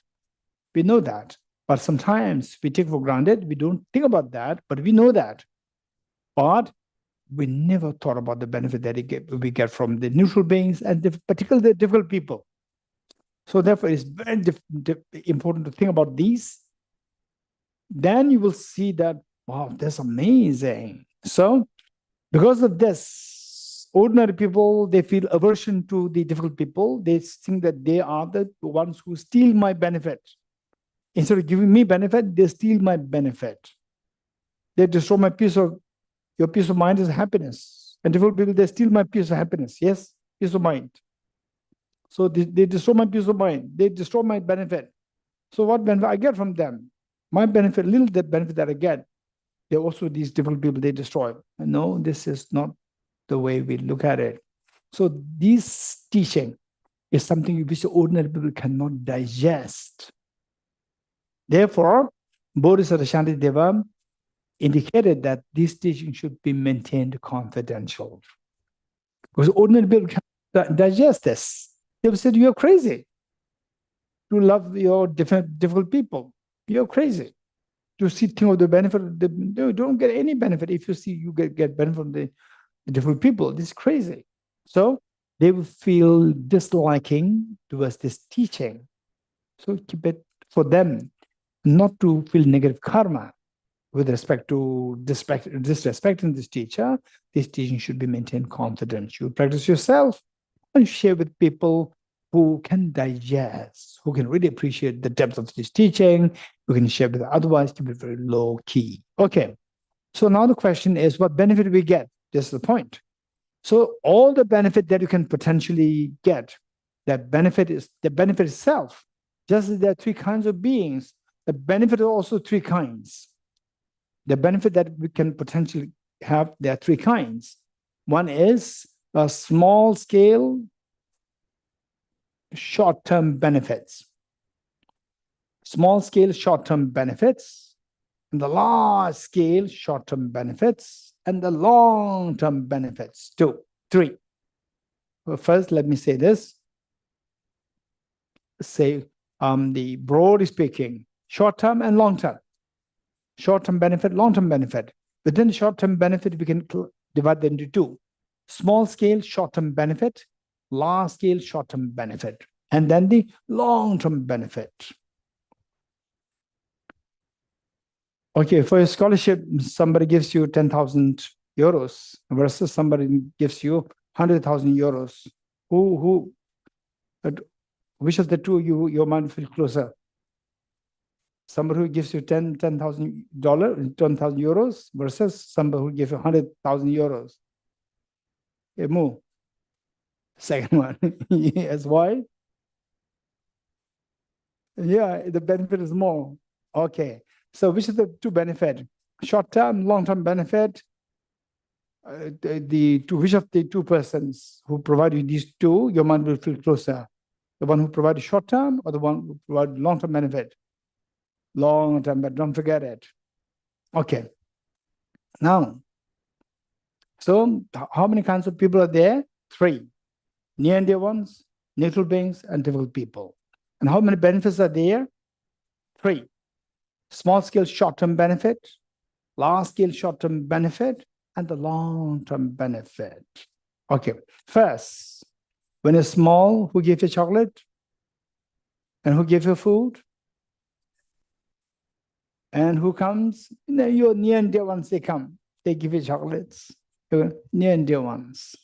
This is obvious. This doesn't require any explanation. But you have to think about this. Even this, we took for granted. But, people don't think about this. If you think about this, your connection, your association with your parents will change a lot. Change a lot. Otherwise, nowadays, I oftentimes see people who said that, okay, I don't go along with my mother. I don't go along with my father. I don't go along with my parents. It's very sad. It's very sad. But there could be 1 out of 10,000 people, 1 out of 10,000 people who is actually justified in saying that. 1 out of 10,000, if not 1 out of 100,000. Because, so these people, their parents, they did not know how to give love and affection to the child since early age. So the child must be suffering so badly since the child was born. The mother doesn't know how to give affection. Because the mother, maybe, for whatever reason, she herself, her own childhood must have been very difficult, not know how to give affection, so forth. So these things are there. This is 1 out of 10,000. Otherwise, the rest of us, those of you who really feel that, who really get the maximum when you were a teenager, when you were age 1, 2, 3, 4, 5, 6, 7, and by the time you reach age 16, 17, then you started to, just like your mom, she's overprotective. There's your father, he's overprotective. So that is your problem, not the parent's problem. But from age 1, 2, 3, 4, if you have difficulty with the parents do not know how to take care of you, that's a different story. You are not to be blamed. Okay. So short-term, small-scale, short-term benefits. Something which is small, something like, like food and so forth, in comparison with larger things. Okay, how many of you use the aeroplane to fly to different countries? Raise hands. How many or use trains? Raise hands. Oh, okay. Same. Whose train is that? Your dad's or your mom's? No? Whose aeroplane? Whose private jet you came in? Your father's or your mother's? No. And who's? Not only you, but all of us. All of us. Okay. So look, this is a large scale, but they're short term. Short term meaning that you get a benefit. Just by getting the one benefit, then that lasts forever. No, you go on airplane once, you have to go over and over again. So therefore it's short term. So, but it's a large skill which your parents cannot afford. You agree? But how do you get these? How do you get this aeroplane? And this is amazing. Say, for example, if you have a own private jet, very complicated. You have to think of where to keep. Where to keep. You have to think where to keep. And keeping will cost you millions of dollars just to sustain it. And finally you ride it maybe once in a month or once in 2 months. That you go in the, what is that? First class. First class where everybody will serve you. You just pay a small amount in comparison to millions of dollars to sustain the jet there. Okay, so there we see that how come that we get these facilities? Quick.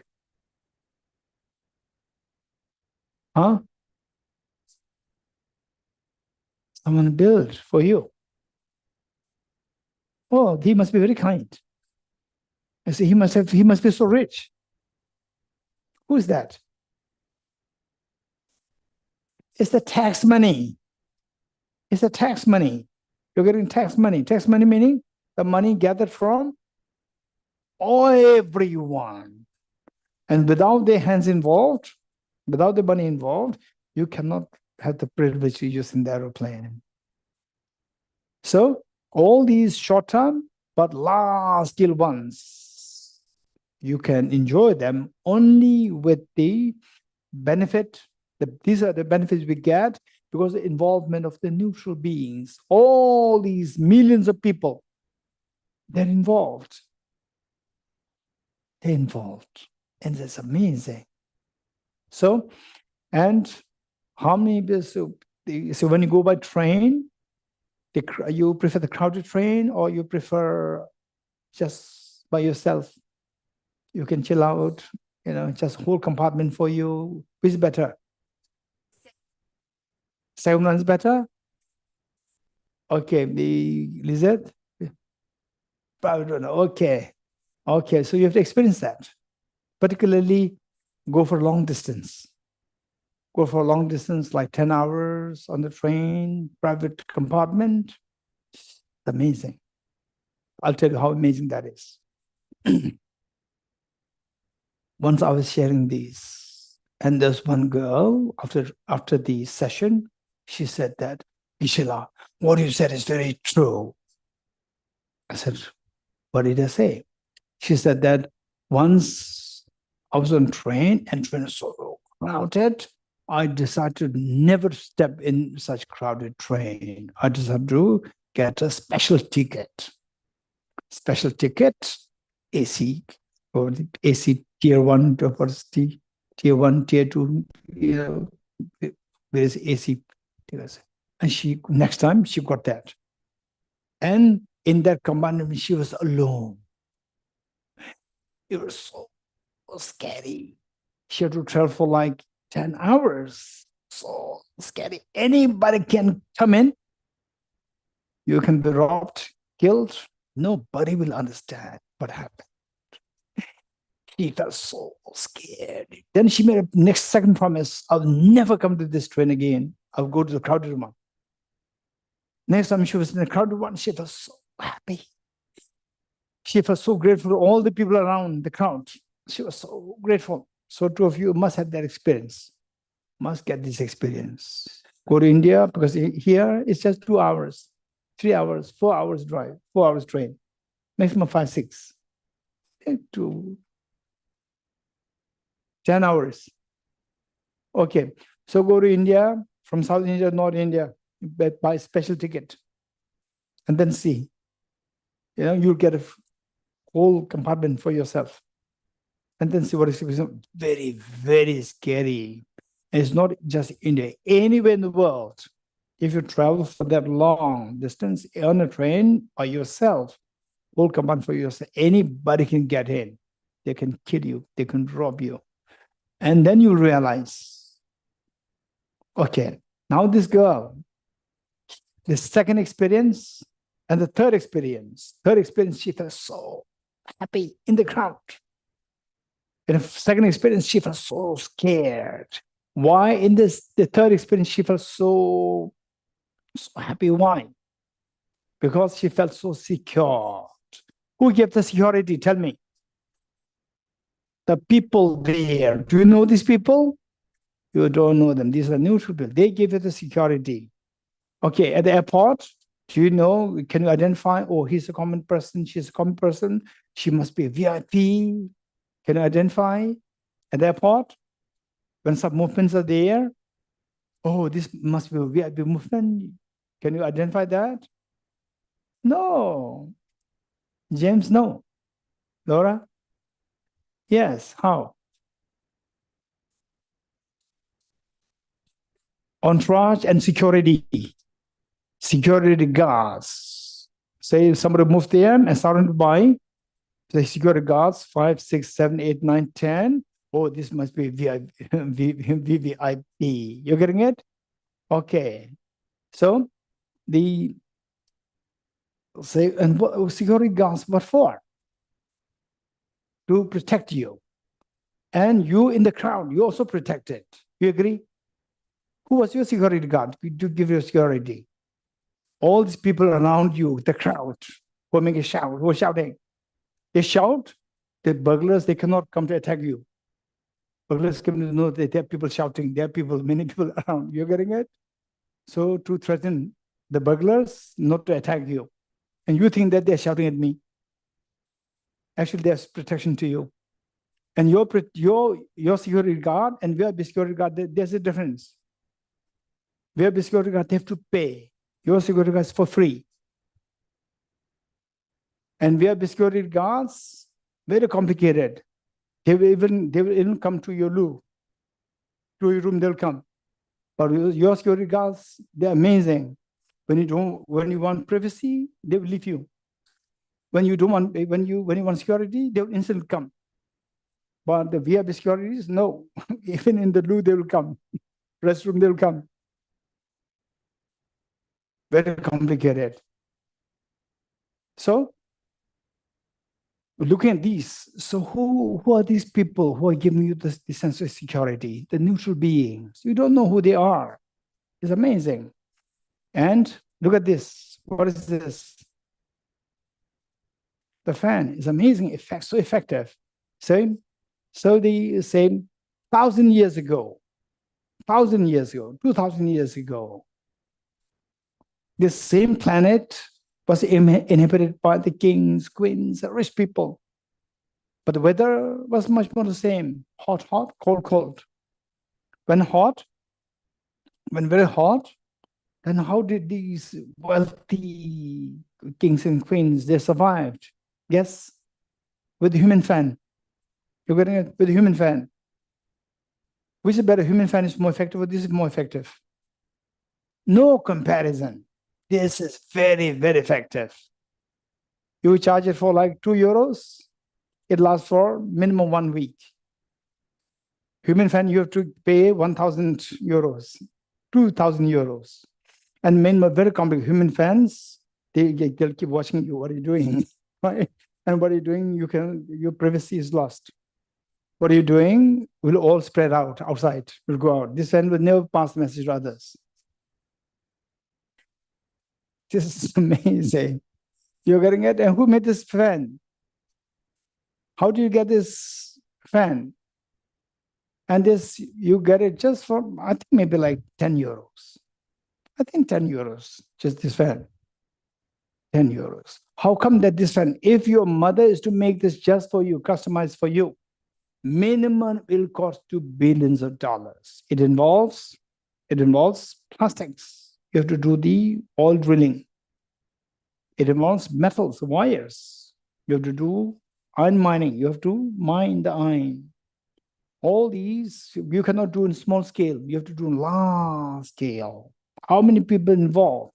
How many lives are involved? It's not just one generation, generation after generation after generation. So in billions of dollars involved, if this is to be customized just for you. But how come that you get it very cheap? Just €10 and you get this privilege. How come do you get this? Mass production.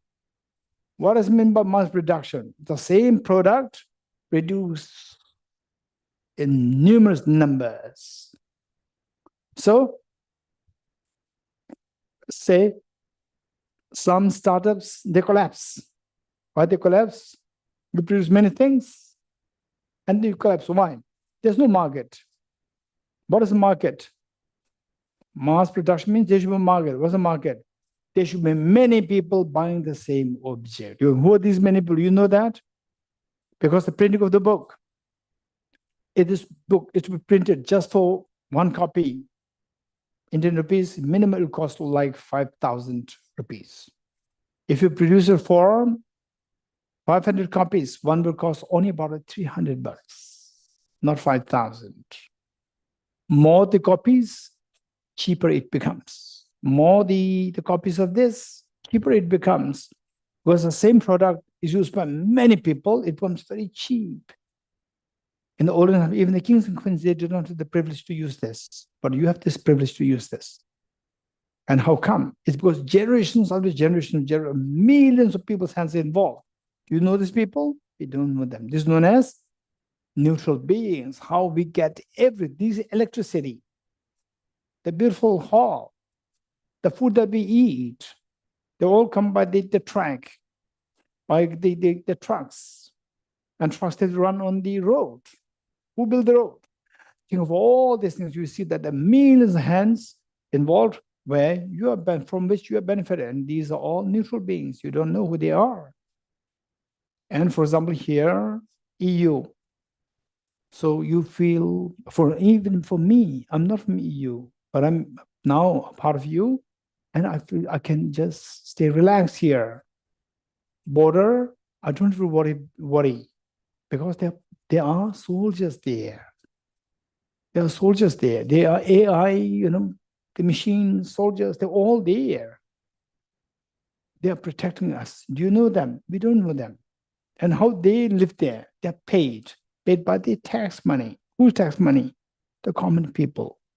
Again, we see that even these sense of security that we get from every respect is because of neutral beings. If you think more like this, then we see that neutral beings are so kind, beneficial for us. This is how we have to think. When you think like this, and you go to the market, you see the ordinary people, affection grows. You're getting it? You don't go and thank you. You don't go and say thank you, but mentally thank them. Pray for them. May you also, because of your involvement, that I get so much benefit, may you also become Buddha. May you also stop your painful tears. May you become Buddha to share this wisdom with all the beings, to benefit all the beings. Okay, so this is how the neutral beings are beneficial to you. When you think like this, your mind response to neutral beings will change. Earlier, new person comes, suspicious. Now a new person comes, oh, here's a person, he also wants happiness. She also doesn't want suffering. She also has a Buddha nature. He also has a Buddha nature. You can think like this, and your reaction is going to be very different. Meanwhile, be smart. Doesn't mean that you have to just trust very easily. With this acknowledgement, you interact, you protect yourself. When you realize that person very pure, you can easily, if they're pure, you can easily discover that.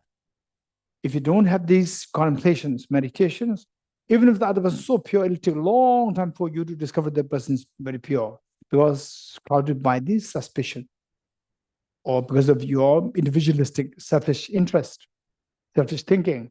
It's so difficult to get conviction or confidence in that person. And finally, difficult people. So how can we see the difficult beings? So okay, now let's make it very quick. Okay, so you tell me, which is the out of the benefit, which is the one which you prefer, the long term or the short term? If there's a choice, long term. And whosoever gives you long-term benefit, this is the most kind person. You agree? Yes. What's long-term benefit? Benefit whereby all your painful tears stop completely, where you don't need doctors anymore. You're getting where you don't need doctors anymore. Painful tears stop completely, and your ease expands infinity. You don't have to act as hippies. Hippies, they expect infinite ease by disregarding the conventions. You're getting it? So you get the infinite ease. Okay, whosoever gives you that, to that person, you'll feel so deeply, from deep inside, you'll feel so close, and extreme gratitude will be felt. So just imagine, okay, usually I give the example of, okay, who is Muhammad Ali? Hey, who is Muhammad Ali? A boxer. Okay, 1, 2, they're saying they're good. They know what I'm waiting for. So some of you said boxer. Don't make it too boring. He's a legendary boxer. Don't say boxer. There are thousands of boxers. A legendary boxer. So if you're a boxer, you want to become an average boxer or a legendary boxer? Hey, Jane, if you're a boxer, you want to become a legendary boxer or ordinary boxer? Legendary boxer. Okay. If you want to become a legendary boxer, don't keep your mother as your coach. Don't keep your mother as a coach. Mother will give you punch like this, like this, like this. You will never learn how to stop the hard punches. If you don't learn how to stop the hard punches, you can never become the legendary boxer. So if you want to become a legendary boxer, you have to keep a coach who gives you hard punches. Then you learn how to stop them. Then you become a legendary boxer. And who give you hard punches in your life? Difficult people. Difficult people give the hard punches. But don't go to the difficult people directly. Within difficult people, there are various stages. 2% difficult people, 2% difficult, 10% difficult, 20% difficult. First go to 2%. Don't let the Muhammad Ali strike you. You're getting it? First, let your mom strike you. And then let your uncle strike you. Then let your aunt, then let your neighbor strike you. Then gradually let another person strike you. Then let gradually more strike you. You're getting it? This is how you have to be trained. Okay, so when finally we see that the real demon is where? Self-centered energy is inside. For that, you have to identify this demon.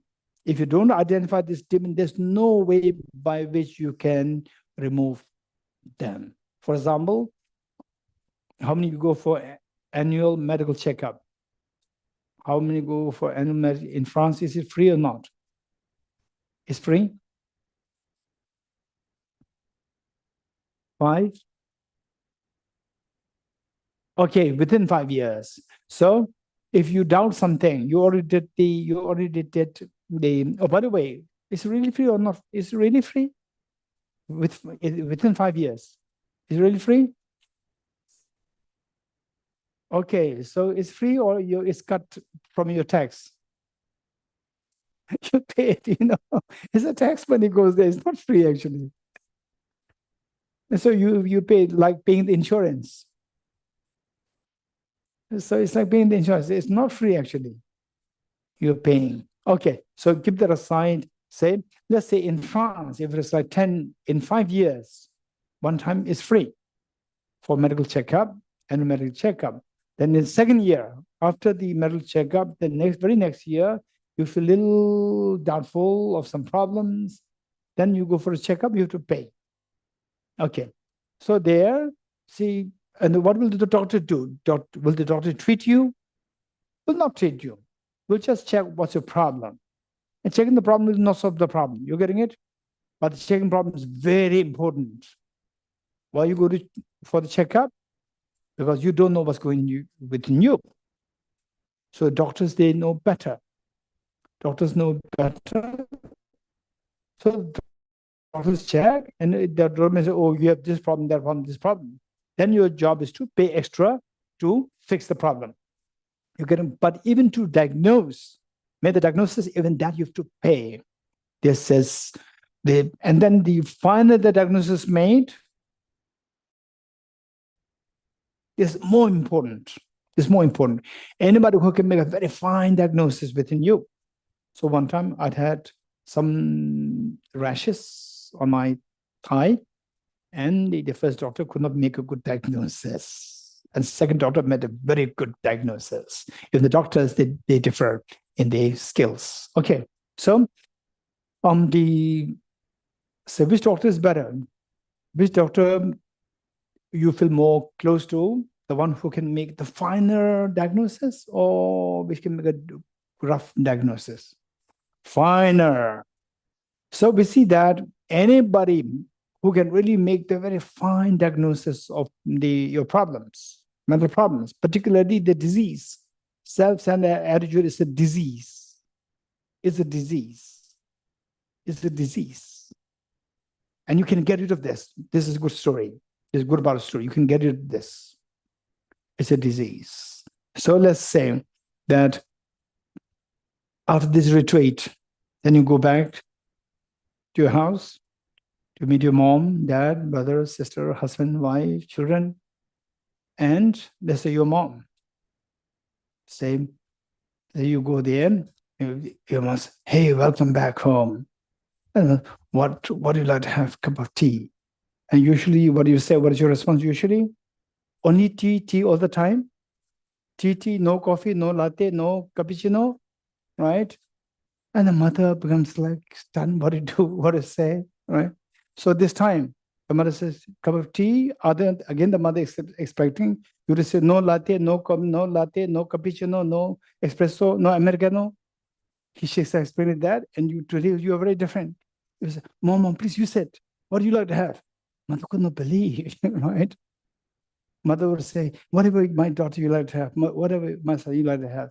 No, Mom, you tell me. I'll serve you. Wow, amazing. Then the mother said, you are a bodhisattva, right?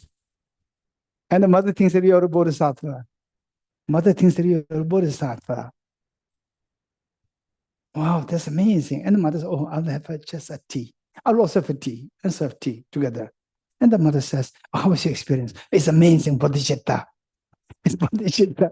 It's amazing, bodhicitta. And mother's so happy. And mother's not interested in bodhicitta.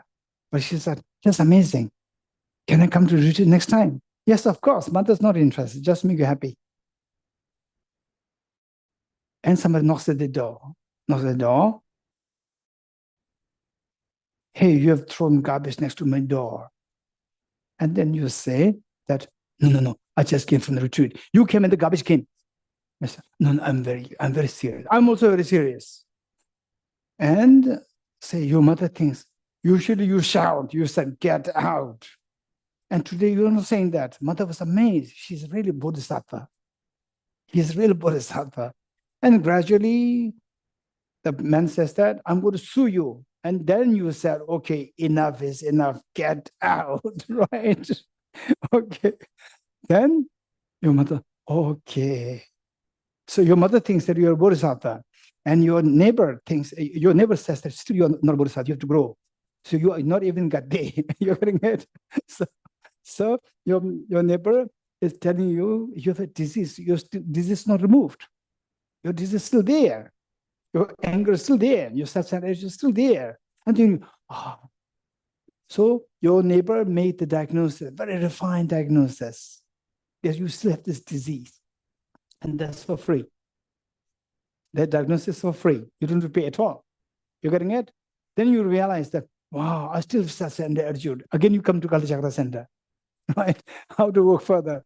And then Gadde happens. And finally, Bodhi so happens. Wow, finally. You're getting it? Finally. Who gave you the Bodhi? Who gave this Bodhi Soha? Somebody who helped you to diagnose this disease. Who's that? Your mother thought you were a Bodhisattva. Mother could not make the diagnosis. But your neighbor made the diagnosis. Different person made the diagnosis. So he's the one who contributed the greatest in your attaining Bodhi Swaha. So he's the one who gave you the greatest of the benefit, long-term benefit, where all the painful tears stop and your happiness expands to infinity. Okay. So when you truly realize this, when you truly start to realize this, then when you see difficult people, particularly, of course, on the spot, it may be difficult for you. Your emotions can erupt. But the moment you get back, again, my self-centered just come, and this person helped me under such situation. This person showed me that such situations can arise. And yes, my self-centered comes. Okay, I'm so lucky that this person helping me to identify. You could truly feel that. And then you, okay, now self-centered attitude, I'm not going to give in to this. Next time, any kind of this situation arises, I'll not give in. So look, only by being loving to him, I'll be protected from this demon. So loving him is not for him, it's for myself, for my own well-being. Then you feel so grateful. The moment you feel grateful to that person, self-centered attitude is countered, is attacked. It becomes smaller. Next time it's easier. When the same situation arises, this anger or this self-centered attitude will not arise as intensely. So we have to work like this. We have to work like this. And my teacher, Venerable Geshe. Okay, Venerable Anna, did you know about Geshe? Geshe in Dharamsala. Geshe. You heard about it? Okay. Okay, others most likely not. Okay. My teacher, he was, look, these are things, if you put effort, it will happen.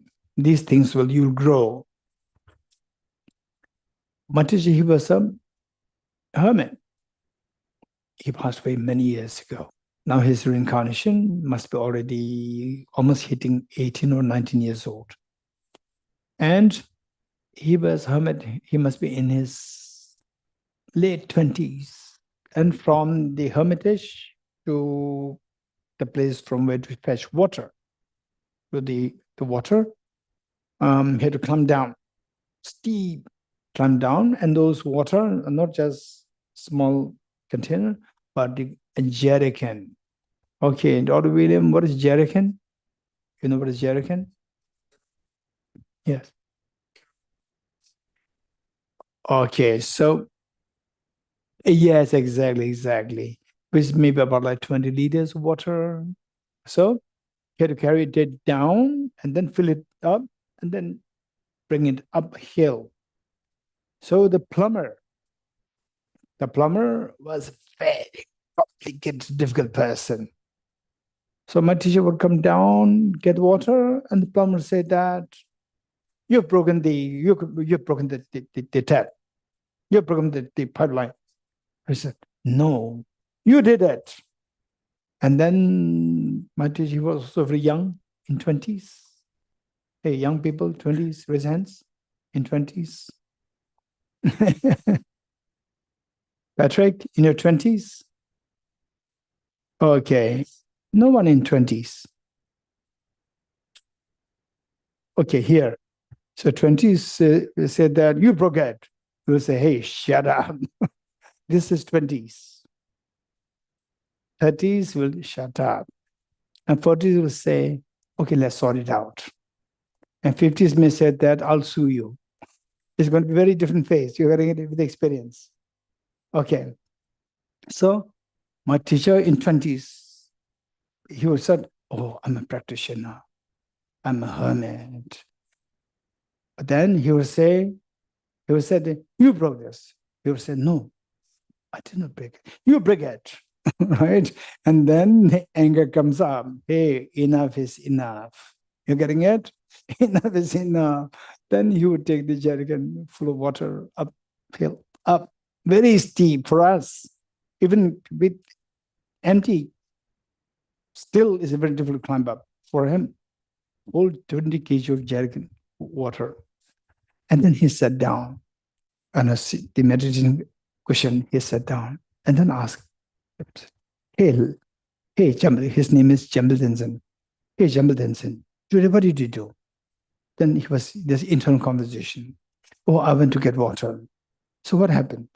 I met the very complicated plumber. So then what happened? So he said he blamed me. And what do you say? I said, enough is enough. But you're a practitioner. You're claiming to be a practitioner. And he's not claiming to be a practitioner. You're claiming to subdue your anger, subdue your ego, subdue your self-centered attitude. You're a loser. And he does not say he's a practitioner, but you are saying that you're a practitioner. You're seeing the mountain. People think that you're a saint. And she said, yes. What? Yes. You failed in your journey. Yes. Tomorrow I'll not do it. Are you sure? Yes. Tomorrow let him kill me. Let him kill me. I'll not say anything bad. Okay, good. Tomorrow, again jerrycan. Again the man came, said, yes, that you broke that. He said, no, sir, no, sir. What? No, sir, you did it. You have to pay for this. Every time I have to fix it, you have to pay now. Okay, I can pay, it's fine. What pay? You have to fix it yourself. Now, otherwise, if you don't fix it well, then I will cut the line. If they cut the line, finished, then what do you do? Hey, are you sure? Are you sure? Yes. You want to fight with me? No, I don't mean to fight. But you have to prove. What proof? You did it. Right? Hey, now enough. Okay, now sit down. Hey, what did you do? I control myself. What did he say? He said like this. What did you say? I control myself. I control myself. And what? Then he blamed me. He said that I have to fix it. Otherwise, the line is going to be cut altogether. Then what did he say? I said, enough now. But you are a practitioner. You said, let him kill me. He did not kill you. Still you're fighting. So it took him 6 years. Finally, at the sixth year, the man, whatever he said, no anger. He won over anger. And finally, with the jerrycan down, he said, oh, hey, buddy, so you succeeded? Now it's already 6 years. You succeeded? Yes, I succeeded. No anger, are you sure? You didn't say anything bad? No. No anger? No anger. But do you feel compassion? Oh, God, I don't feel compassion. No anger, but I didn't feel compassion. You need to work on this. You came here to practice compassion, not just like remain like a rabbit. But you have to practice compassion. Then he said, additional 1 year to practice compassion. Then when the nastier he behaved, the more the compassion he started to feel to him. So this, where you put effort, things will happen. You will succeed in this journey. Okay, so this says where you really feel that the people who are complicated people, they're extremely beneficial to you, and you feel so grateful to them. And then you feel your mind will feel close to all the beings. This is known as universal compassion. But then you think of the suffering nature of the beings. Point number 2, suffering nature of beings. Suffering nature of beings. We see they are suffering because of self-centered, self-grasping ignorance. They witness the wars in the KFC. All this suffering, people suffering so much. Then automatically your mind will manifest into compassion. May the beings be free from suffering. May the beings have the happiness, compassion. So with this, what is next? Step number 8. Altruism. So the compassion is implicitly indicated between step 7 and 8. It's implicit step. It's not explicitly indicated, but it must be there in between step number 7 and 8. Compassion, wishing others to be free from suffering. The next question is, who will do it? I will do it. I will make sure that the beings are protected from suffering and the beings are endowed with happiness. I will do it. This is altruism. You have to make a very strong commitment under any situation, under a very complicated situation, however long the time is, still I'll be there. I'll never give up. However vast the scale is, I'll never give up. I'll do it. Look, the vastness in space and the duration of the length in time and space, no matter how much I have to live eternally, work for centuries, I will be determined to do that. So to whatever number of the beings expanding, which equals the space, I'll be there to work for the beings. So this is the altruism. Next question is, how will you do that? You said, I will do it, but how will you do that? By perfecting in three, by becoming Buddha, by making the Buddha nature manifest completely. Okay, if your Buddha nature manifests completely, in what manner, how does it help the beings? By perfecting 3 qualities. By becoming Buddha, I'm able to perfect in 3 qualities: perfect love, perfect knowledge, and perfect power. Perfect love, perfect knowledge, and perfect power. By perfecting these 3 qualities. Okay, how does it help if you perfect these 3 qualities? Okay, finally you tell me, if somebody were to tell you, how can you help, say, in principle, how can you help all the beings? How can you help all the beings? Say, okay, one person, how can you help one person to free the person from all the painful tears and have the maximum happiness? What is the most successful way to do that? Tell me. Huh? You agree with me that by somehow making the person remove the mental defilements? You agree? So that is by removing the ignorance. Yes? To remove the ignorance, what do you do? By teaching the wisdom. So How did they teach? They teaching the wisdom in the most effective way. What is the most effective way? Only if you have these three qualities. That makes the teaching most effective. Three qualities. Okay. Let me give the metaphor. Why these three qualities? How these three qualities? Let me quickly explain this to you. Say you're a little girl, a little boy, and your father once tells you that, hey, my child, you have to study well. If you study well, I'm always there to support you. A day comes when you have the science exam. In a week, there's a science exam. And then you remember that your father promised to help you. Then you jump to your father, Dad, you have to help me. Now my science exam is, you promise to help me. I'm going to study. You promise to help me. And Dad says that, I'm very sorry. When I was in school, I always failed in science. So you can't expect the dad to help you. Why? Because what's the problem with your dad? He's lacking the knowledge. So somebody who is to give you the proper teaching, the person's knowledge should be perfect knowledge. Then the father says, okay, don't worry. But the next door neighbor is a physicist, Nobel laureate in physics.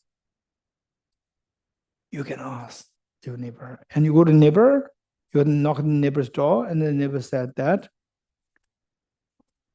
what do you want? My physics exam is approaching. Please teach me physics. 1,000 euros per hour, because I'm a Nobel laureate in physics. I'm not an ordinary professor. I'm not, okay, for you, a little girl, little boy, so exception, 500 euros per hour. Can you pay that much? No, too much. You go to dad. This is what he's asking, 500 euros per hour. Oh, okay. Even the Nobel laureate in physics cannot help you. What's missing with him? What's the problem? Because he doesn't feel this affection to you. So the person to most effectively benefit you must be endowed with perfect love. And then your dad feels so sorry and finally said that, okay, don't worry, although your mom is not the Nobel laureate in physics, but when she was in school, she was the topper in science. And this evening, after a job, she will come to help you. And in the evening, the mother comes. And you jump to the mother, and the mother says, please don't come close. Because she was having a dinner, a lunch outside, and a stale food. She had her stomach upset. So she was in pain. She said, I'm very sorry. She has the knowledge, she has affection, love, but still she couldn't help you. Why not? Because she does not have the power.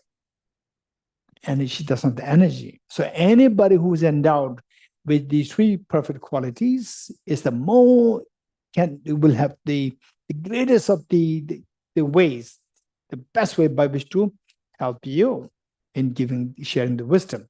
Okay, so who has these three perfect qualities? Somebody who becomes a Buddha. So number 9 is bodhicitta. That is, may I become Buddha for the benefit of all sentient beings. Okay. So this is where we have to make a very strong commitment. And then to see the benefit of becoming Buddha. So but then to really see the benefit of the Buddha, to help all the beings. How? That you may think that, but beings are suffering so much. Buddha Shakyamuni already became Buddha. There were so many Buddhas before him, but still the beings are suffering. Okay, so for that matter, is that saying you do benefit all if there are like millions of beings, and if they're all ready to be benefited by the Buddha, wherever they are, one Buddha can benefit all of them simultaneously. One Buddha can benefit all of them. For example, like ordinary people like us. Say if you want to help your child in your home and a child in the college, you cannot help. Child in the college, in a different place, you cannot help. But if you're a Buddha, you can manifest yourself at infinitely. So therefore, but the benefit the beings get from you, it depends on two factors: the being's karma and your power. You, the Buddha, power. These two come together, then the benefit comes in the form of results. So the example given was by Maitreya. He said it put in a very beautiful way.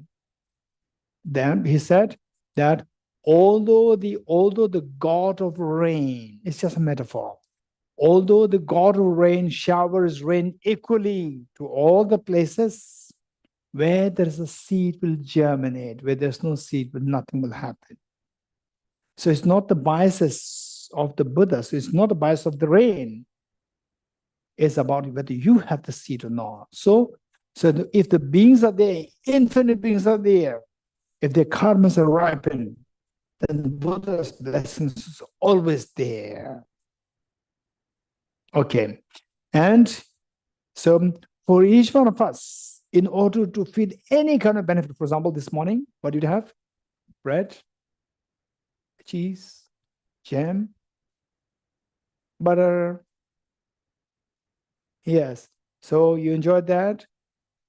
Okay. So any enjoyment, for example, like this tiny fan, you feel the breeze. Any enjoyment, say, actual smiles at you, and you're very happy. You're getting it? Yes? Hey, James, you're happy, not happy? Yes. So, or Magali says, oh, welcome for the lunch. We're very happy. Any small bit of peace of happiness, there's a contribution for blessings of Buddhas. We think that is our own effort. Our effort is there, but the conditions Buddhas are also there. This is how we benefit from all the Buddhas and Bodhisattas, particularly Buddhas. Okay, let me quickly share with the same one small incident, which tells you that, Buddha's contributions must be there. You can feel it. So what happened was that there was an uncle and a nephew. Uncle and nephew. And their family, whole family, it's the first time in the history of the family that somebody became a government employee. Somebody got a government job. First time in the history of the family. So otherwise the family was so poor. Which means the uncle's generation, the father's generation, father, uncle, the generation, very poor. And this boy, he got a government job. And because of which he is being well paid. He gets a good salary. So, and then gradually he rose in position. He became like a governor, a small head of the village. And his uncle was riding a motorbike, very small motorbike, and the uncle would buy only like what's that, 10 or 20 ml, the petroleum, only 10 or 20 ml of petroleum just for one day. And if it finishes, finish. You have to wait till next day. And the nephew came to know about this. Now the nephew has enough money. But if the nephew give money directly to the uncle will not accept, but may even scold the nephew. So what he did was that the uncle went to the gas station and met with the station owner. And the station owner was so happy, felt so honored to be, the boss of the village came to him. So he said, what can we do for you, sir? Then he said that there's a gentleman who comes to get gas from you, petrol, just 10 ml or 20 ml from you. He said, yes, there's one man. He's my uncle. So what do you do from tomorrow? Whenever he comes to ask for gas, whatever he pays, you take it just for 2 rupees. 2 rupees is like a few cents. You take it and fill his tank full. Give him full petrol and keep a register saying that on this date, I give him 10 liters, 15 liters. And then every month I'll pay you. And the uncle, he had no idea. And from the next day he goes there, he just paid 2 rupees. It's actually like 15 days, maybe like 100 rupees or 200 rupees. And just paying 2 rupees, he gets full tank of petroleum.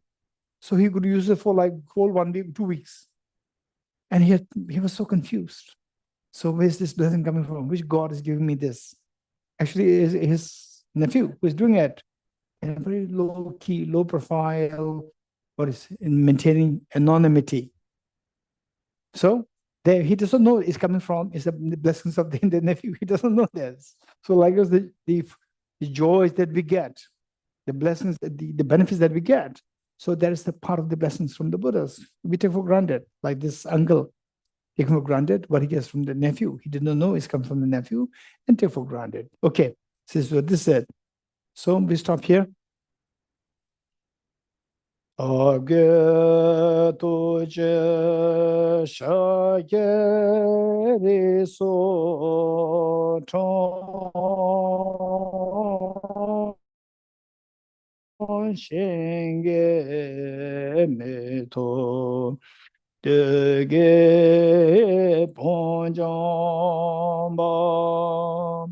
serge dumbo tabo jebe ko shaye yebo kyala cha no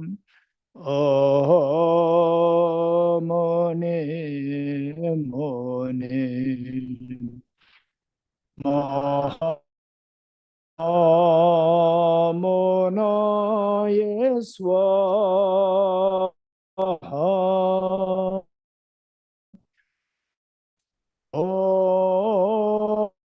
Amone Mahana Yeswa Amone Mahamona Swaha Om Muni Mahamona Swaha Om Muni Mahamona Yeswaha Om Muni Mahamona Yeswaha.